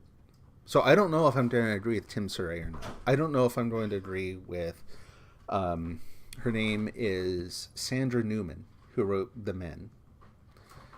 But I'm interested in the conversation, right? And I think if anyone regards themselves as even halfway intellectually mature, they have to be able to engage with these things, but also listen. That's awesome, man. Jamie, I tell you, you're sincerely, you're a huge blessing to me. I will remember your words, and when I'm feeling like crap, I will sort of pin them up in the back of my mind. And I've always said that, like in my writing, if I only ever reach like one person or have a conversation like this with one person, that'll be enough. That is just as true here. I love the talks that we have. So so I will be really curious to see what Tim Surrey has to say in his game. I'll say too that the fact that he's a small indie developer means that he's pretty easy to engage with. You know what I mean? So if you have questions or whatever, I've had him respond on Twitter a couple times, just brief conversations and whatnot. On the flip side of all this, and I've, kind of hinted at how, we all know that Twitter can be a social media trash pile, like just about any social media, anything. I have also been very fortunate to have some really good discussions with some of my favorite creators, like, in the world. I'm not going to say who, because I don't want to make this about so-and-so and I were talking. I don't want it to be like that. But someone who makes literally one of my favorite films of all time, and I had a very brief discussion about how music operates different than visual art. And I swear, I was just like, just on cloud nine. Like being able to have that for all the garbage you can find on Twitter, you can also have some brilliant, good discussions with people who are making really, really cool things. So, I think it's good to remember that side of it too. All right. How about some Angry Foot? Angry Feet, or whatever it's called. Start up another game here. No, thanks for, what?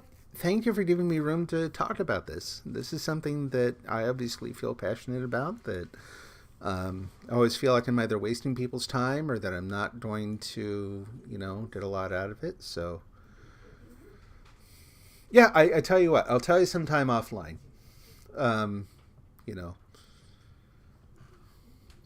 So, like I said, and little hint is this person is maybe one of my favorite filmmakers of all time. Been just blown away by their work. Let's see. Look at, oh, where to go? Oh, there it is. That's weird. The picture's not showing up. I'm going to turn that thing off.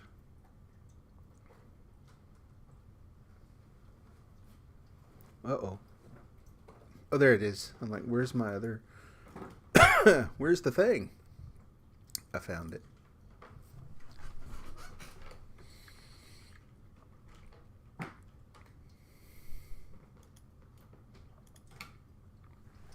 See if this is showing up.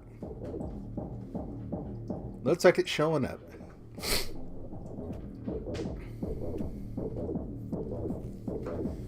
I guess as a passing note, I'll say, if someone is very obviously also just trashing the thing, that's not really a conversation. That's not a starting point, right? Like, I think you have to be judicious about who you engage with and how. But in both the cases I've talked about so far, I haven't seen any ill will. They seem like good faith entry points into discussions where at the end of it, there's a distinct chance that either they will have learned something, you will have learned something, even if neither of you change your views, you know, or you just decide to part ways and that's it, you're done. But hopefully things are better at the end than at the start. All right, let's get this going.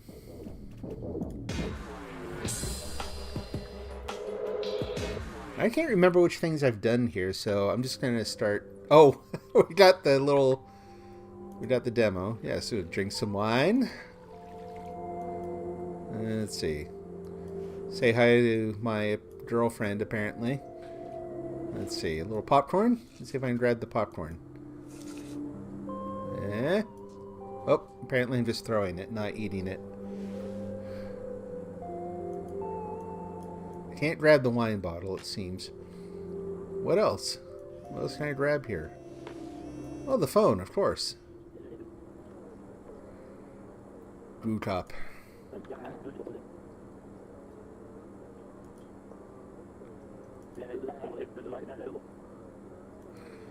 I love the effort they put into the bad guy names.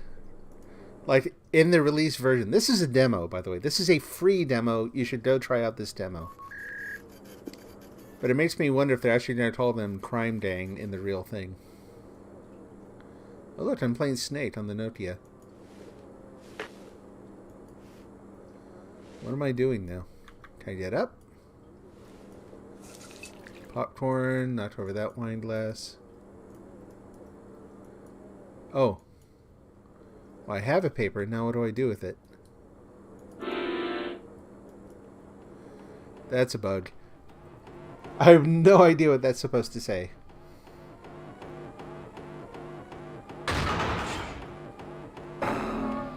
Oh, they stole shoes. Yeah, of course we use the stream as an event to let out... Yeah, no, that's a good way to look at it. That we use the stream as an event to let out everything that we can never talk about in a normal day. And that's mixed with everything about... That's really nice. I appreciate that. But I think you're right, too. It's a different context than everyday things, right? Now, I'm going to go ahead and hold on to this gun at first. Oh! Hold it. Hold up. Oh, shoot. Okay. Lost my train of thought there. We can do much better than that.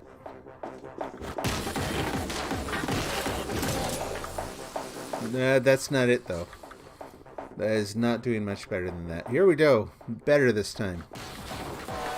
Ah, there you are. And now I'm dead. I don't remember this part being quite this hard the first time I played. What am I doing wrong, man? There's you. There's you.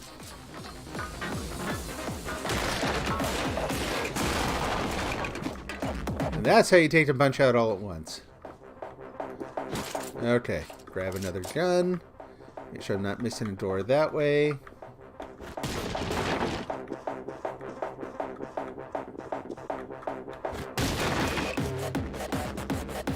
Okay. 3 for 3. Give me another one. Whoa!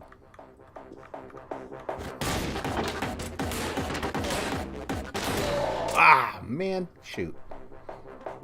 Pistol's like a shotgun. It is, yeah. The mechanics are really simple. There isn't a lot of, like...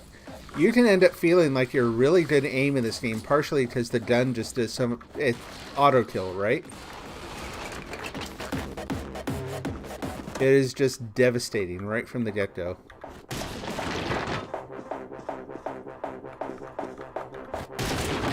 Whoop. Wait for it. Oh! There we go. Uh-huh, uh-huh.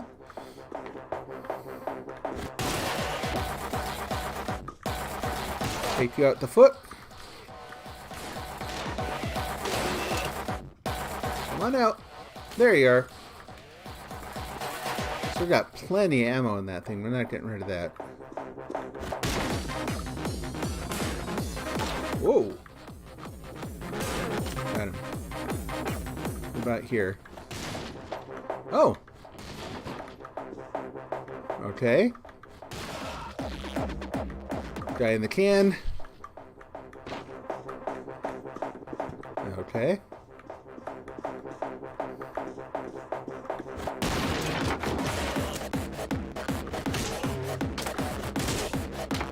Eh? No one with guns, huh? Okay. Whoa. Okay. Oh, forgot. I didn't see the one that was leaking there.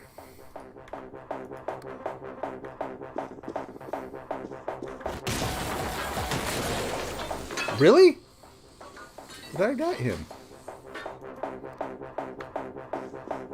Oh well. Get you. Yeah.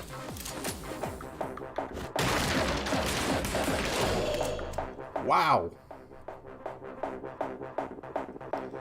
We gotta keep moving. See, the other thing I see about this game, to me, it's a little bit of like first-person shooter practice. That do it? That did it. Whoops.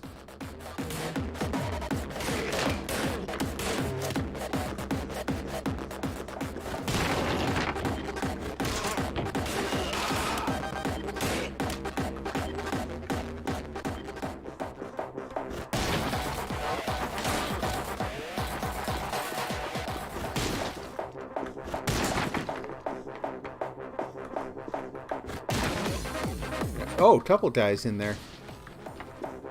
Is that it? Is that everyone? Yeah, I really like it, actually. And seriously, I highly encourage you to try out the demo. Give it a download, see what you think.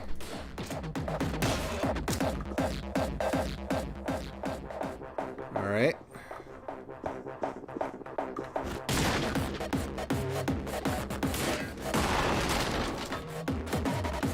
Anyone still there? Lots of people still there. Shoot. Now we're good. Oh, no we're not. Jeez. Oh, that would have been fun. Here, let's do it anyway.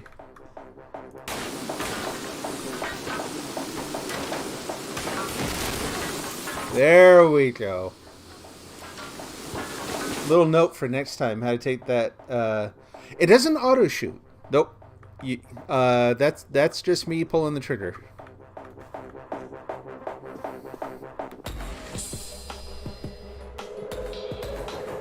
How do we do? 35 out of 35. Earn 5 medals. Kick 100 enemies. Do we win any new shoes? What do we gotta do to win another one? Shoot 300 bullets. Okay. So this, since I didn't talk about it this time, as you meet certain goals, you unlock other shoes. Like the ones that I'm wearing right now, Air Violence, you regain ammo with every kill. Next one, charge up a powerful long-distance kick. I'm kind of thinking I'm probably going to stick with the Air Violence, though, honestly. Hard to beat that extra ammo. We could actually stay here. So we've got feed only. Level complete, all goons.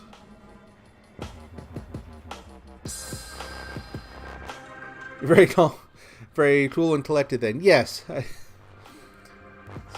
Sort of got the Zen thing going on. So let's see if we can do a feet only run to this one. This is going to be fun. Throw the gun away. This is... I was just going to say, I have no idea how I'm going to do that one. Just run in and start kicking. That is not the solution. Big surprise. You. Throw the gun. Run away. Wait for them to come out. No, throw the gun. Whoop. I nailed the guy with the gun.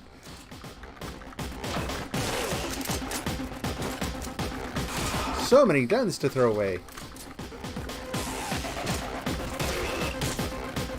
I don't know if that's going to ruin the feet only thing or not. We'll find out.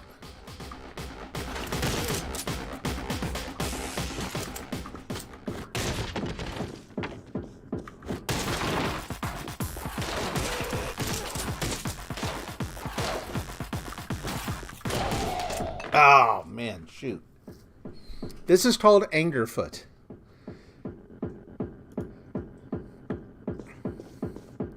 And just the whole, like, action movie, using that muscular foot to, like, kick down the walls and kick ass. Whoop! Run! I forgot what room I was going into. Anyway, my son saw it, I think, on TikTok or something. And it just had this sort of absurd, over-the-top... This game is literally just about kicking ass. And it seemed like the perfect game for today's frustrated and disillusioned society, I'll tell you. And run away. Hello? One for you. I'll just keep that foot going. Like someone walked into it, why don't you? Hello. Whoa!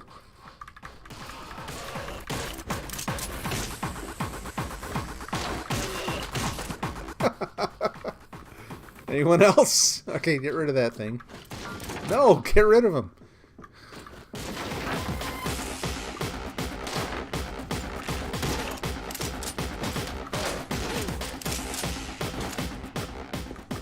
Okay, we're dead? We're dead. Oh, this is going to be a tough one.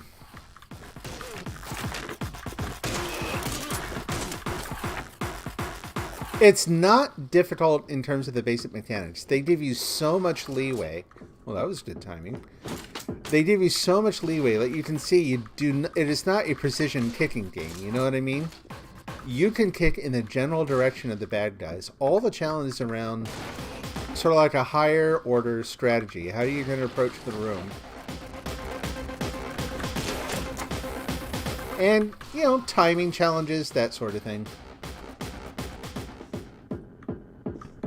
Okay. No. Hello. Oh, crud.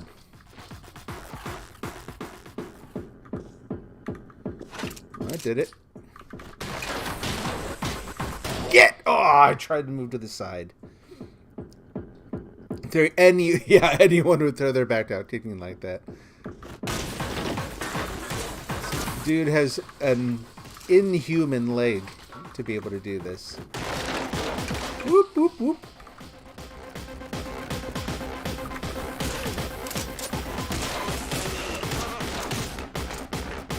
Eh.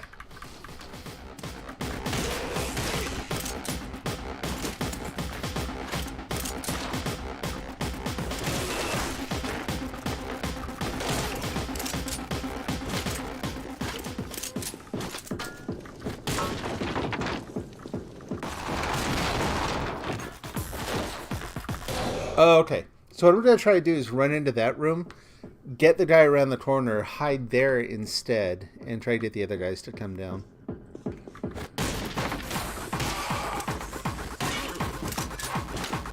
That's how you do it. No gun.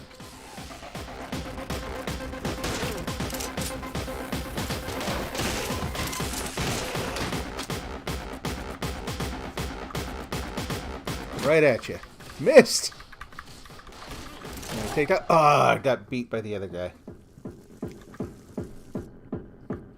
I don't know why it is, but also, like, a lot of games like this, you can lose your mind. Like, you can get really frustrated with with the challenges and having to do stuff over and over and over. Because the levels are so sort of short and focused, I haven't found that to be true yet. And I've actually played quite a ways ahead in the game on another save file. But we want everyone to experience the game, so we're just gonna play through again. Oh, that's right. Darn. Okay, well, there's that. Woo, in here.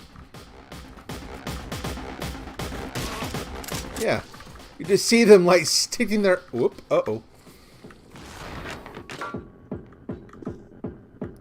Okay.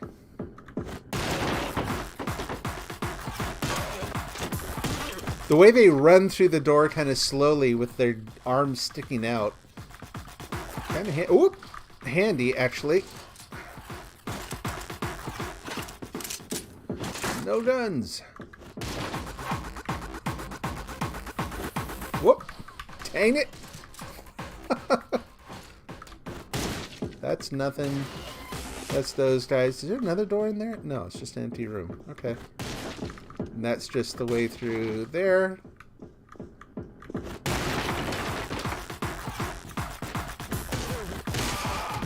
think this is all lizard men. Yeah. Does it blow up the whole room? Not entirely. There's a limited range on those things.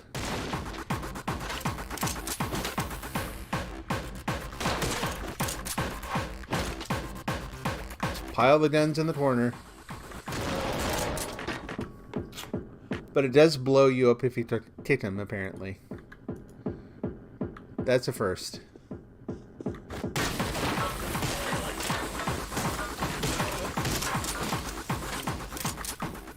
Eh.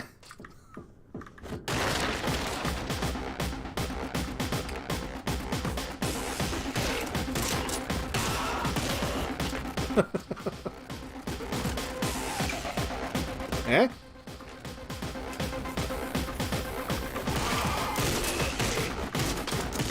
Enormous pileup.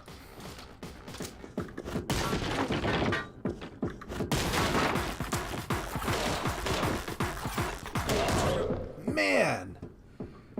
Ugh. I feel like I yelled too much while playing this game.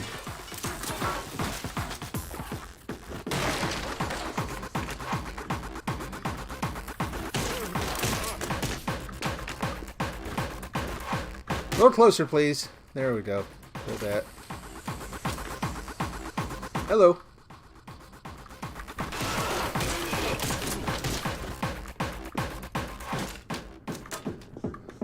Such is the power of my foot.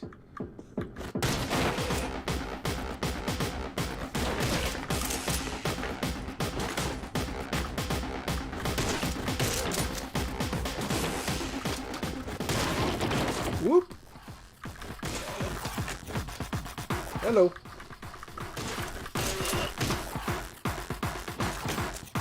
Eh?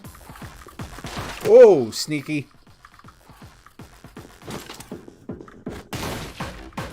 There's you. There we go. Not gonna bot. Yeah. This is all lizard men. Dudes with clubs. Okay. Ready? I was hoping to actually kind of aim it that way. No! Whoop, whoop. Meanwhile, I'm waiting for his friends to come. Whoop, that was fun. To come through, and meanwhile, I'm like stomping the crap out of the first guy who came through the room. Alright. I don't need to get everyone. I'm gonna try.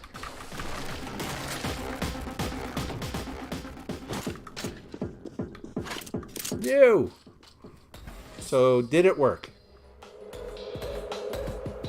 Feet only. There we go. Don't know why, but this makes you think of Cyberpunk 2077. But the game's so much better. Yes, absolutely. More realistic. Performs better. It is... yeah. Better game all around. Alright, see, I don't remember from this point on what's going to happen, so... oh, yeah, you got these guys now.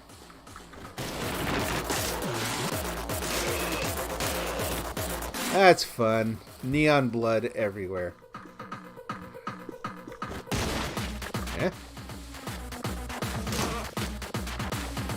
Short bursts. Short, controlled bursts.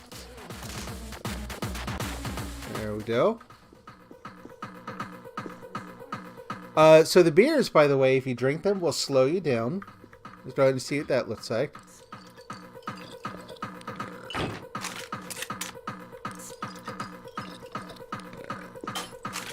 I think they'll start to make... it's not really doing much, is it? Oh, no. Keep drinking. There we go. We got a little wobble there. A little double vision. That's not drinkable. Okay, now I gotta find an energy drink somewhere. Or just let that wear off.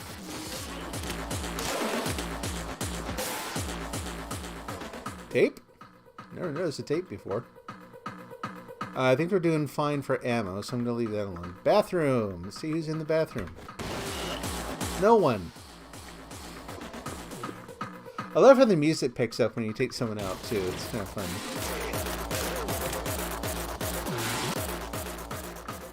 All good?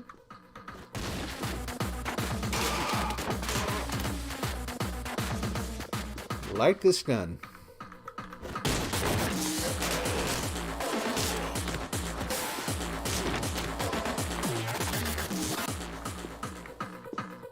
Alright. Whoop. Oh, there we go. Energy drinks. Shall we go for more? I'd like to, but it fell. Now I can't see anything. Oh, boy.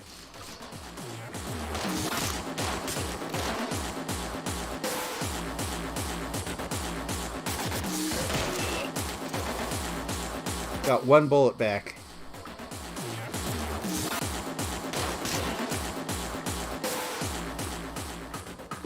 Are we good? We're good? Okay, I gotta check that thing now. Give me your gun. Oh, we're at the end. See if I got everyone. Yep. Awesome. So I'm gonna call that goal good enough. Like, I'm not going to try to do the feed only thing for right now. Say continue. We'll see if we can explore more of the levels to get kind of more of a take on the game, the different sorts of things it offers. Oh yeah, now we got these guys, bombers. No. Missed one somewhere. Do I like mystery crime solver games? You know, a series of games that can make really cool story. Oh, okay, yeah, by all means. I don't know that I've actually played that many, honestly. There he is.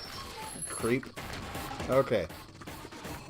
No guns to grab or anything. We got, what, one door? One door. Eh? Oh, hi. Hi. He's backing up. Oh, I got clubbed.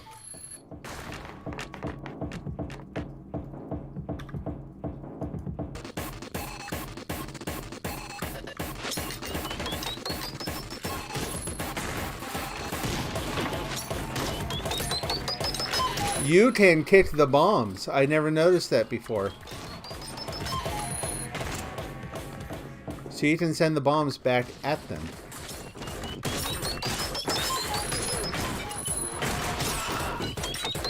Get out, get out, get out! Just go, man. Woo! Where am I? Ah! We're just going through. Keep the foot flying. No idea what I have a gun now. Where'd the gun come from? That was maybe my best run yet. Like, it's like, what happened? There's blood on the walls. Did I do that? Who am I? What am I doing here? Why is this gun in my hand? That was awesome. You too, huh? That thing bounced off of me. Jeez. I think I'm lucky that didn't kill me. They're very long, but it's called Dangerous. I've heard of that. I don't know the details, but I've heard the name at least. Something like that. No, I think he actually got it. But it's a cool concept. Seen most of the first game, but there are 3 or 4. Okay. I will take a look. Trying to be all sneaky, dodging back behind the wall like that. Oh, we're at the end, aren't we?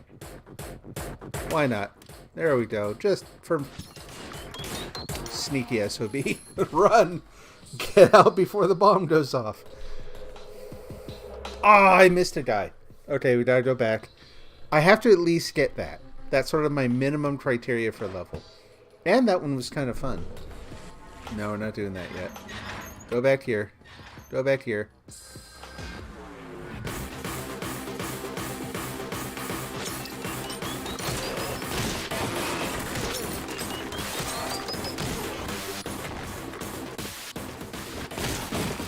Again, run and kick like there's no tomorrow.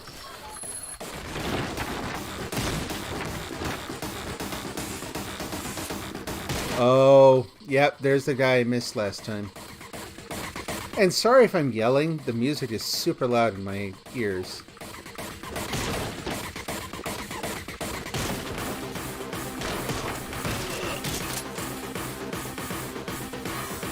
In fact, I'm going to take one earphone off there, and I'm going to turn down my local volume just a little bit. Hopefully this doesn't... Is this affecting the stream?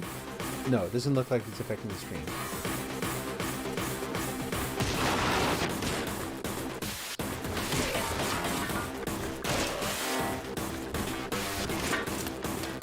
Take them out as you can.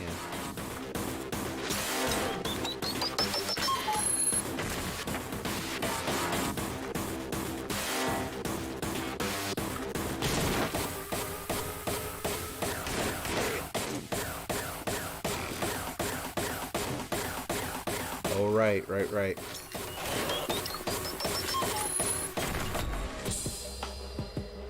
Whew, how'd we do that? Oh, man! Where am I missing a guy? Dang. Alright, retry level. Did I hit continue last time? That's weird. Yeah, it's intense, and like I said, here it's super, super loud. And I did not turn far enough around there.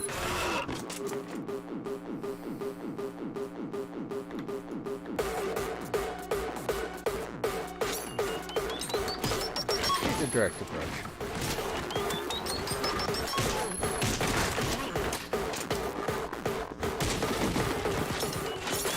Got you. Yeah.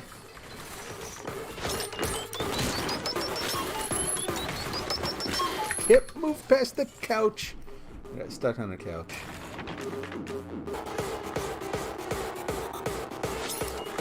Hello, sir.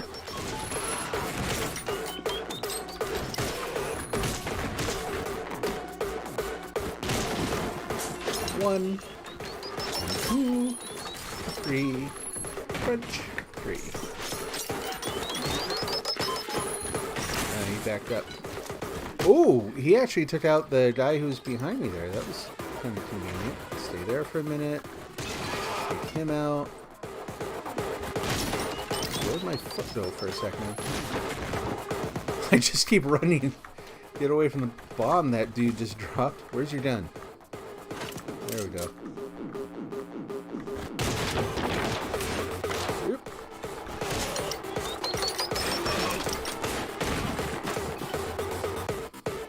how many bullets do I have? And where was... Oh, I got him. Okay.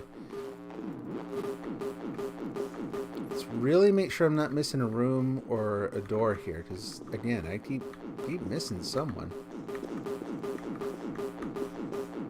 Just take a little extra time, do a thorough check. There's that main room. Yeah, I don't see anywhere for anyone to hide or anything. That's the start of the game. Or the start of the level, that is.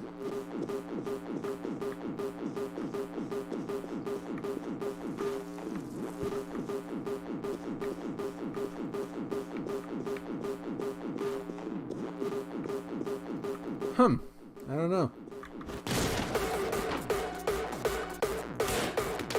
One. Two. Ah! I couldn't tell where it was. That's disappointing. They even give you that little sort of a chart showing you where the bomb is. My brain just cannot read that thing while at a full run. That guy and him. Also you. And you two. And you, certainly. I'm gonna leave you out. There. He blew himself up. Thank you. Appreciate the help. Anyone else in there? Why? Ew! That was not the thing to do. No, pick up the gun. We're not doing that this time. That is rude, man.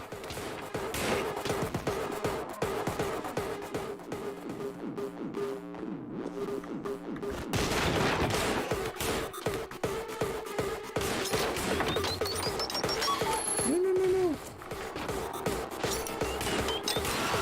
There we go.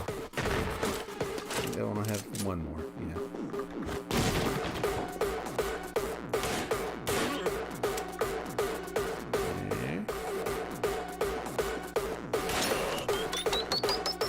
I feel like I'm still missing a guy. Oh no, got him all that time. Okay. Kill an enemy by kicking a grenade. Awesome. Cool. Alright, we're going to continue. Again, I've been playing long enough. I got to take another brief intermission. I'll play for a little bit more, and then we'll probably call it a night, because it is getting to be almost bedtime. Like, it's actually pretty late here. So, not bedtime, but definitely late. Alright, back in a moment. Talk to you again soon.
Okay, back again. Let's see. So something we haven't discussed in a while. So the Will Smith slap. What are my thoughts?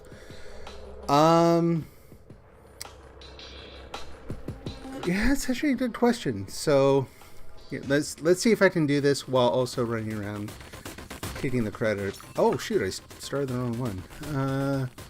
Back to map. All right, there we go.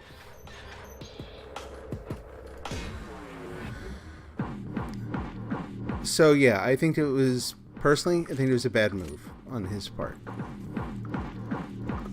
Partially for the reason that common theme tonight, right? Where it's like part of the reason is that what Chris Rock was doing on stage is what any sort of comedian is going to do. If Will Smith was so concerned with preserving, his wife's honor and that kind of thing, there are ways that he could have done it that did not rely so heavily on surprise and, taking advantage of the context to do it. In other words, I think part of the reason he was able to pull off the slap was because Chris Rock would not have expected in a million years that he would have done that sort of thing on stage in public, at that sort of event. And so he took advantage of all the expectations in that situation to engage in, like, if he wanted it to become physical, like, okay, but you know what? Do that on fair terms. Do that on balanced terms. Set up a context. You want to challenge the guy? Challenge the guy. You can, if you have that sort of sense of preserving your spouse's honor, you could do so in a way that met the situation, that called out the person who had done the wrong that you're concerned about, that didn't rely on cheap tactics like surprise. A lot of people are still very upset, and Jim Carrey was saying a lot of stuff. But yes, I saw some of Jim Carrey's comments. That guy's gone through sort of a personal transformation in other ways too. Oh, this room is awful. And so yeah, he was pretty upset.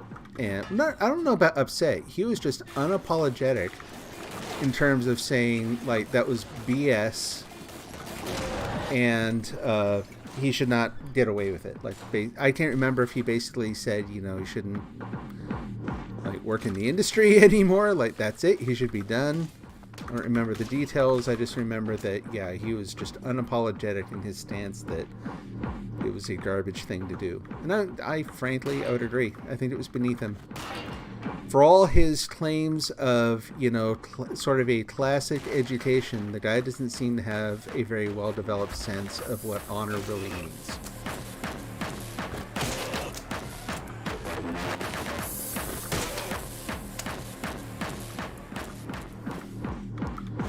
That is not how you protect someone's honor. That is not how you preserve your own or your wife's honor, by basically jumping a guy in public on stage, right? So, cheap shot.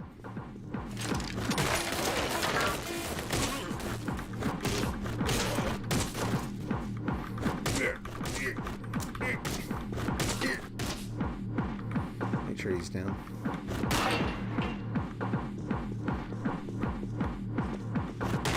And I've seen a lot of attempts on his part to sort of re-enter the public eye, none of which deal with the fact that he did something that was pretty crappy. So it's like, nope. Like, if you want to address what it was you did,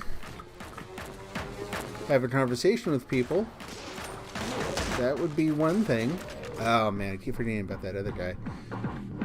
But basically just going, hey, it's over now, right? I'm back, it's me. Everybody loves me. It's like, not so much anymore. You're kind of a schmuck. Jim Carrey, a long time ago, got an award and walked up to the 20-year-old girl giving out the awards. He was 35 or something, and grabbed her face and kissed her and held her head. Yeah, that is also creepy. Majorly creepy. Do not do that either. Ow.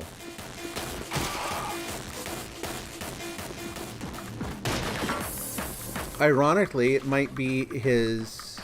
We were talking about, like, if you know, reflecting... Whoop. Did I throw the gun? I have regrets. What am I supposed to do now? I wonder if his sort of reflecting on that is partially what led him to his view on Will Smith. If you've done something super creepy, right, it's certainly going to give you some time to sort of reflect on it and decide maybe that was not the thing to do. Hard to say, though.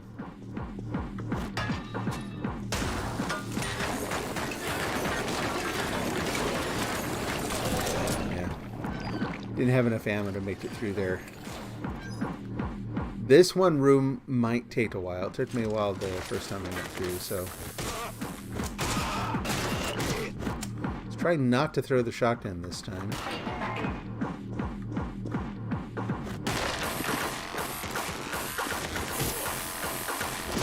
Yeah, I got too close to him.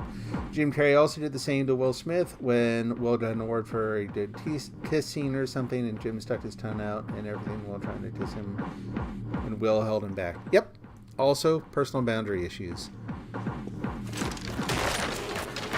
Well, here's the thing. If we're basing, like, you know, what Jim Carrey is saying on the fact that it's Jim Carrey saying it, like, if it's basically an appeal to authority, that where we're saying that, oh yeah, we should listen to what that guy says because, you know, he's Jim Carrey.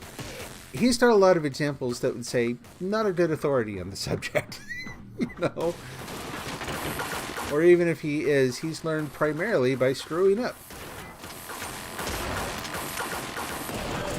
Whoa, where was he? Oh, I blew up the... And I thought someone shot me. I blew up the barrel. No, I would agree with the statement that Jim Carrey made in the most recent thing. Not because, you know, he's Jim Carrey, but because it was, you know, fundamentally reasonable. As much as I heard of it, anyway.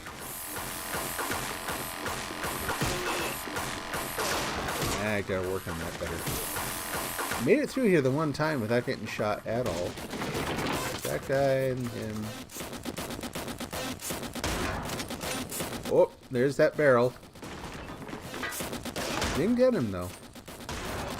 There we go.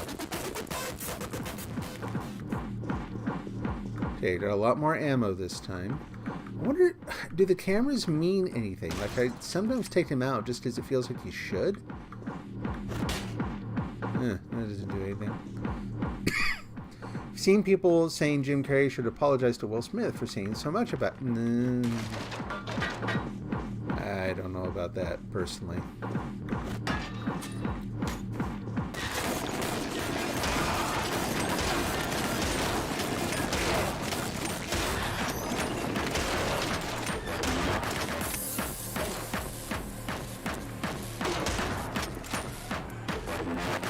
Hang out here for a minute. There we go. Oh! Oh, man. I thought there was only one guy back there. Rats.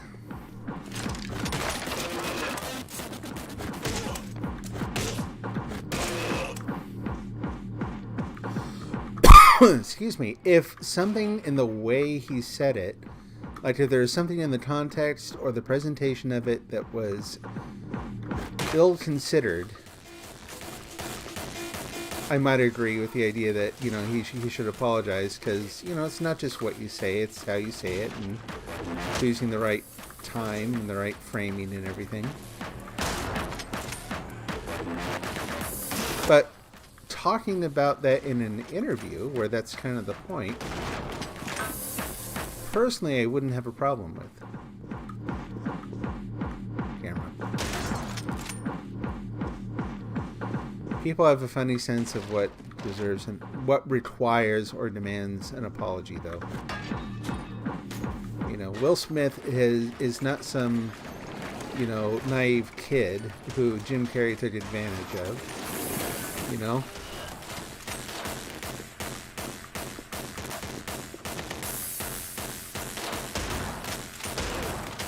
go. Another one. Where is he?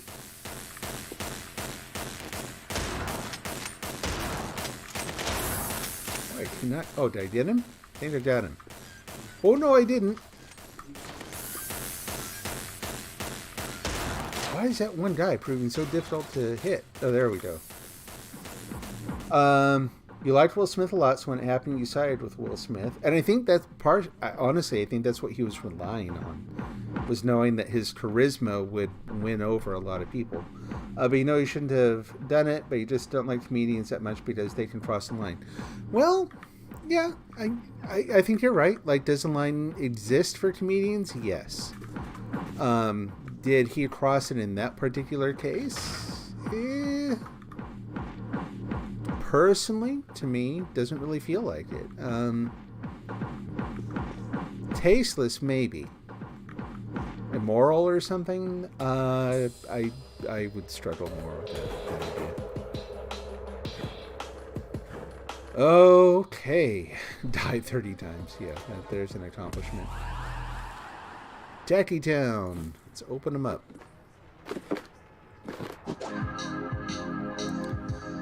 Long distance kick. We'll go ahead and try him out. Should try new things, right?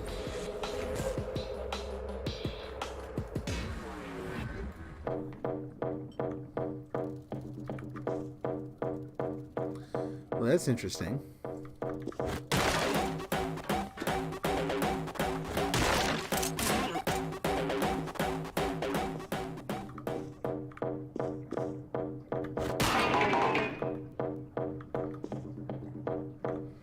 Don't know what's going on here, so... Are there any other doors? No, I think we're good.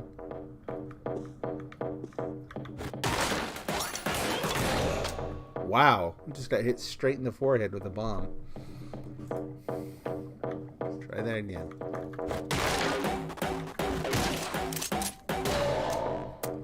Two dies in the main room, not one.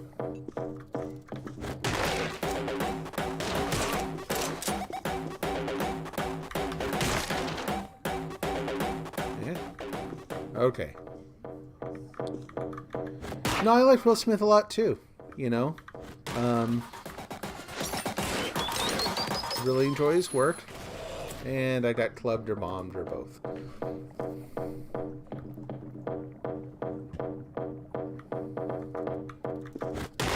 You know, there are also certain aspects of his, you know, shall we say, life decisions that I'm not particularly enthused with. He's kind of a mix, to each their own, but...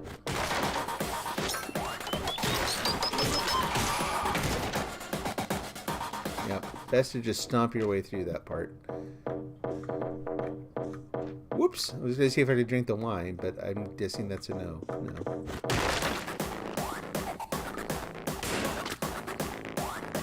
Okay. You guys are... Woo! I was going to say easy to take out, but now I'm not so sure. Oh yeah, there we go.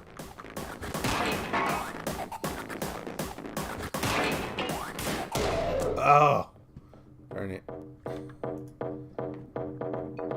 Definitely tasteless to you, but you wouldn't want to make fun of someone with an illness or something. Yes. No, I would agree. Comes down to the fundamental question of whether or not people should be allowed to do things that are tasteless or offensive.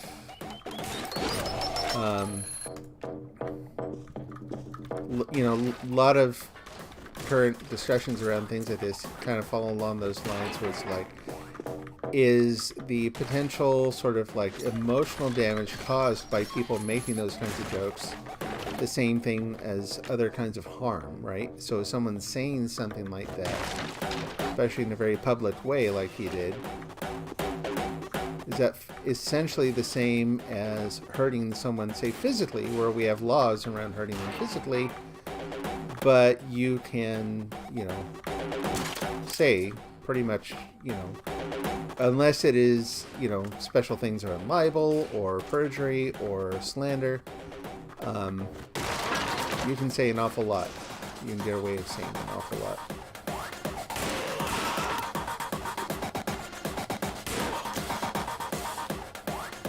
Out of ammo, huh? Oh, I forgot I'm wearing the other... That's why I'm wearing the other shoes. I forgot I haven't even tried that new kick. You grew up watching Fresh Prince of Bel-Air. It was your favorite show, so you're biased. Well, hey, know your biases. That's important, too.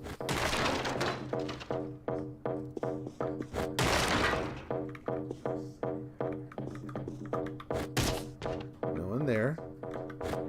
No one there. No one there. You. What? Woo! Oh. Well, that room kind of worked as a trap. I don't remember that at all. Whoop. There we go.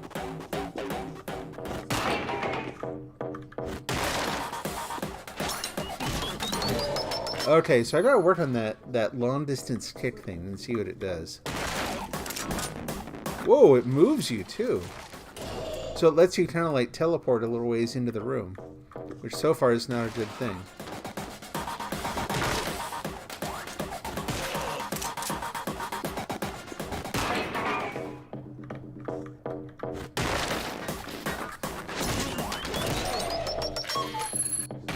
Now, who hit me there? I didn't see that guy actually swing the bat. I think I was robbed. Shoot you guys because I'm angry.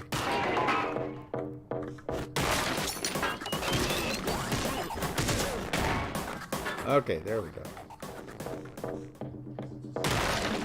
Whoop, where am I? Do not use that long kick indiscreetly. Plan to use the long kick because it can get you in trouble.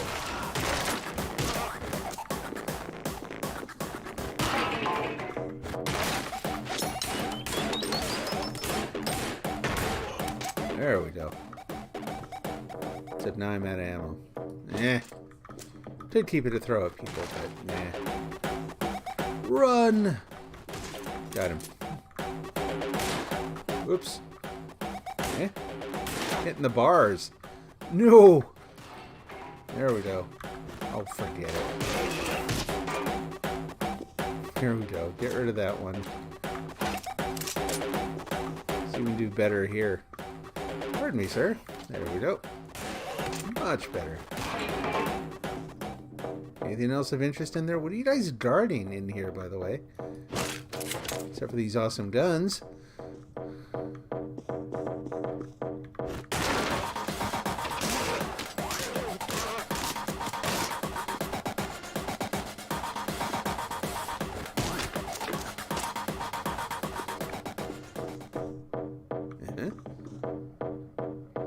It's all freedom of speech stuff. You know, comedians have always said stuff like that. There's some really racist, crappy people that are comedians that use that to just say, yep. No, I think that's true too. Right? There are people who are going to take that to some limit where it becomes, shall we say, more problematic.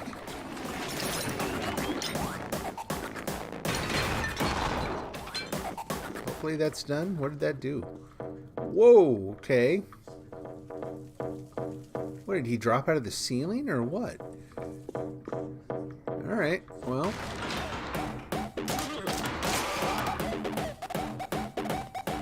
Better. Yeah, there are people who will use absolutely awful things, say absolutely awful things, and use that as sort of a cheap protection. Unfortunately. Tentacles? Now what? Oh, there. What was that? I don't remember seeing that guy.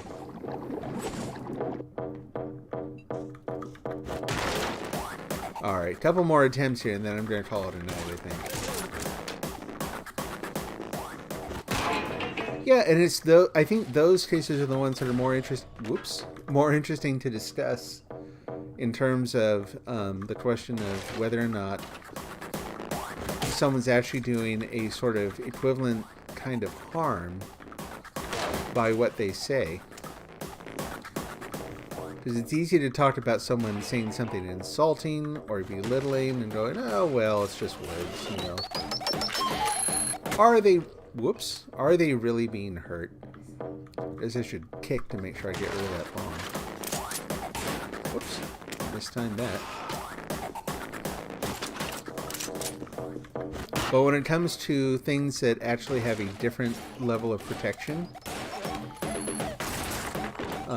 I think it's worth it. Yeah, it's probably a better case to use to sort of evaluate the question, right?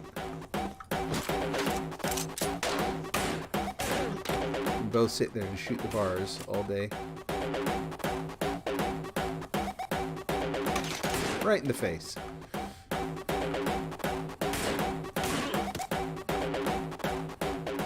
I thought he threw his gun out here. It was just his blood. There we go.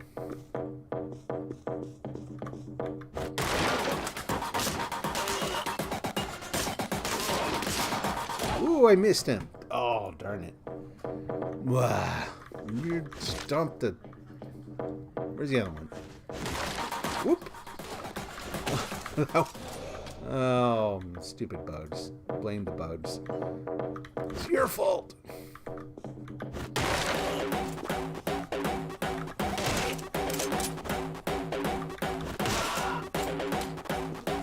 I'm alive anyway.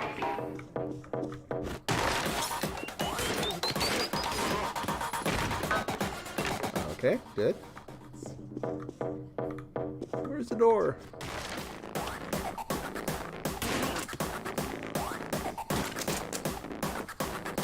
Whoops. Done. Darn it.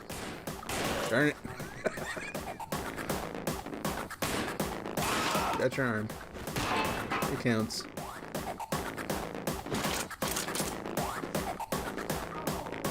And you, right in the face again. Oh, you're dancing around now, acting all fancy. Throw that. Ooh, gotta. Let's see if I can take the camera out with one of these. And yeah, yeah, you can. Cool. Like I said, I kind of wonder if that actually does anything at all. Maybe kick from this angle. I can't remember where people. Nope, that ain't it. That everyone? Not bad, not bad.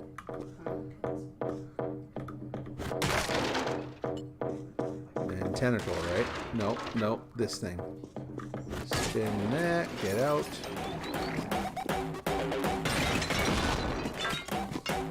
The room destroy itself.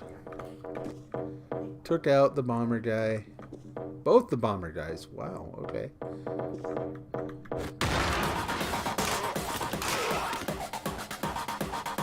I have to admit, I miss the shoes that give me more ammo. Those are my favorite shoes. Still doing the rowdy someone's gonna shoot you music. I don't see anyone. Oh, here's why. I have to admit, I'm kind of curious to see what happens if you don't actually hit the tentacle. Like, does it pull you into the water or what? Get out! I didn't get out.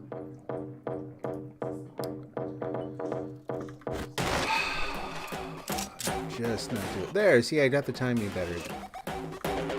Aren't you glad? If you're gonna die, you should favor expediency. Did you not throw the bomb? Okay, didn't get a chance to throw the bomb.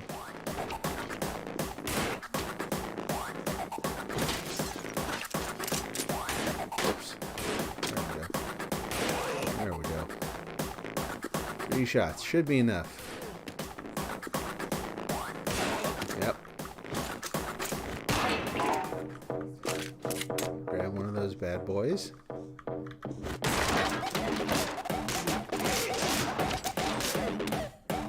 Ugh, a little sloppy there at the beginning.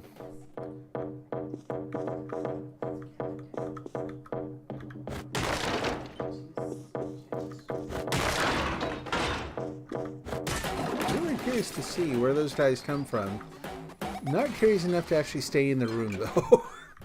Like since they just self-destruct, like why stay? You know.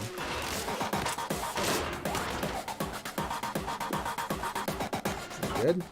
We're good. Can't remember this part ever for some reason, so... Oh yeah, we got tentacle room. There. In a small hometown, there was a principal that most people here liked. And then kids started saying he was doing stuff to them, and it split the whole town into sides. It's like the Civil War. Yep. Under... Oh my gosh, what the heck was that?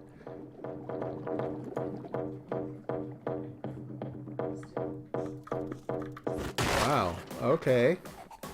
I'm very curious to find out what the heck that guy was. Took in the gun.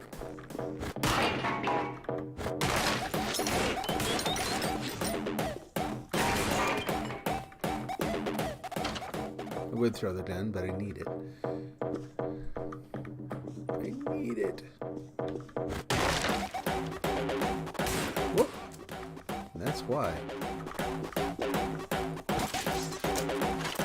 Moving past that door quick. Oh, that's the empty one. Put that one the other way. Put that one. Pop his skull. Pop his arm, apparently. Oops. Oh, nice. Lovely shot there. Now I gotta do this. Eh. There we go. One side saying the second graders were lying, the other say that's an awful situation to be in, right?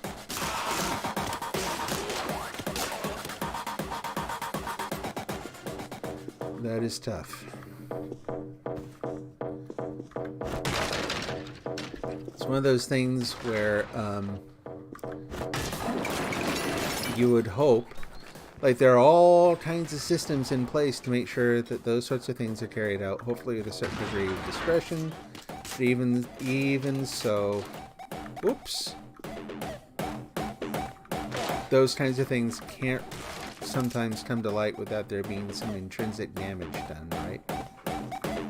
Not saying that you shouldn't do it. I'm just saying it's a unavoidably difficult situation. Ooh, okay. Okay, this is going to be weird exploding head dude. Then I get out and heal. Then I shoot that guy. He's kind of a creep. Throw the gun at that guy and punch him and shoot his friend. And I think we're done with that part. What the heck, though? Yeah, okay. That's new. They actually, in all seriousness, that was not in the demo the last time I played. Whoop. So that's interesting. They are still adding stuff. Any other weapons? I wonder if I could have picked that up. The bomb. Yeah, that's better.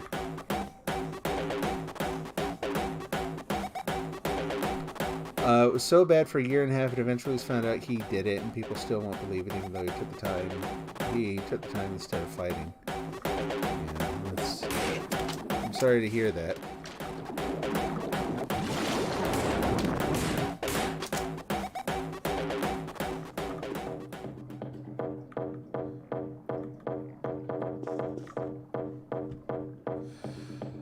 Okay, and that is going to be it for tonight. The boys said the story of what happened, and it makes you so sick that they couldn't have been lying. Oh yeah. I have only had to do jury duty once, and I ended up being in a jury on a similar sort of a case. And let me tell you, when you are there and you are sort of deciding the what's going to happen next, or you're contributing to the what's going to happen next part, it really brings a lot of these things into focus. But I hope that your town is able to sort of, over time, heal and recover from that.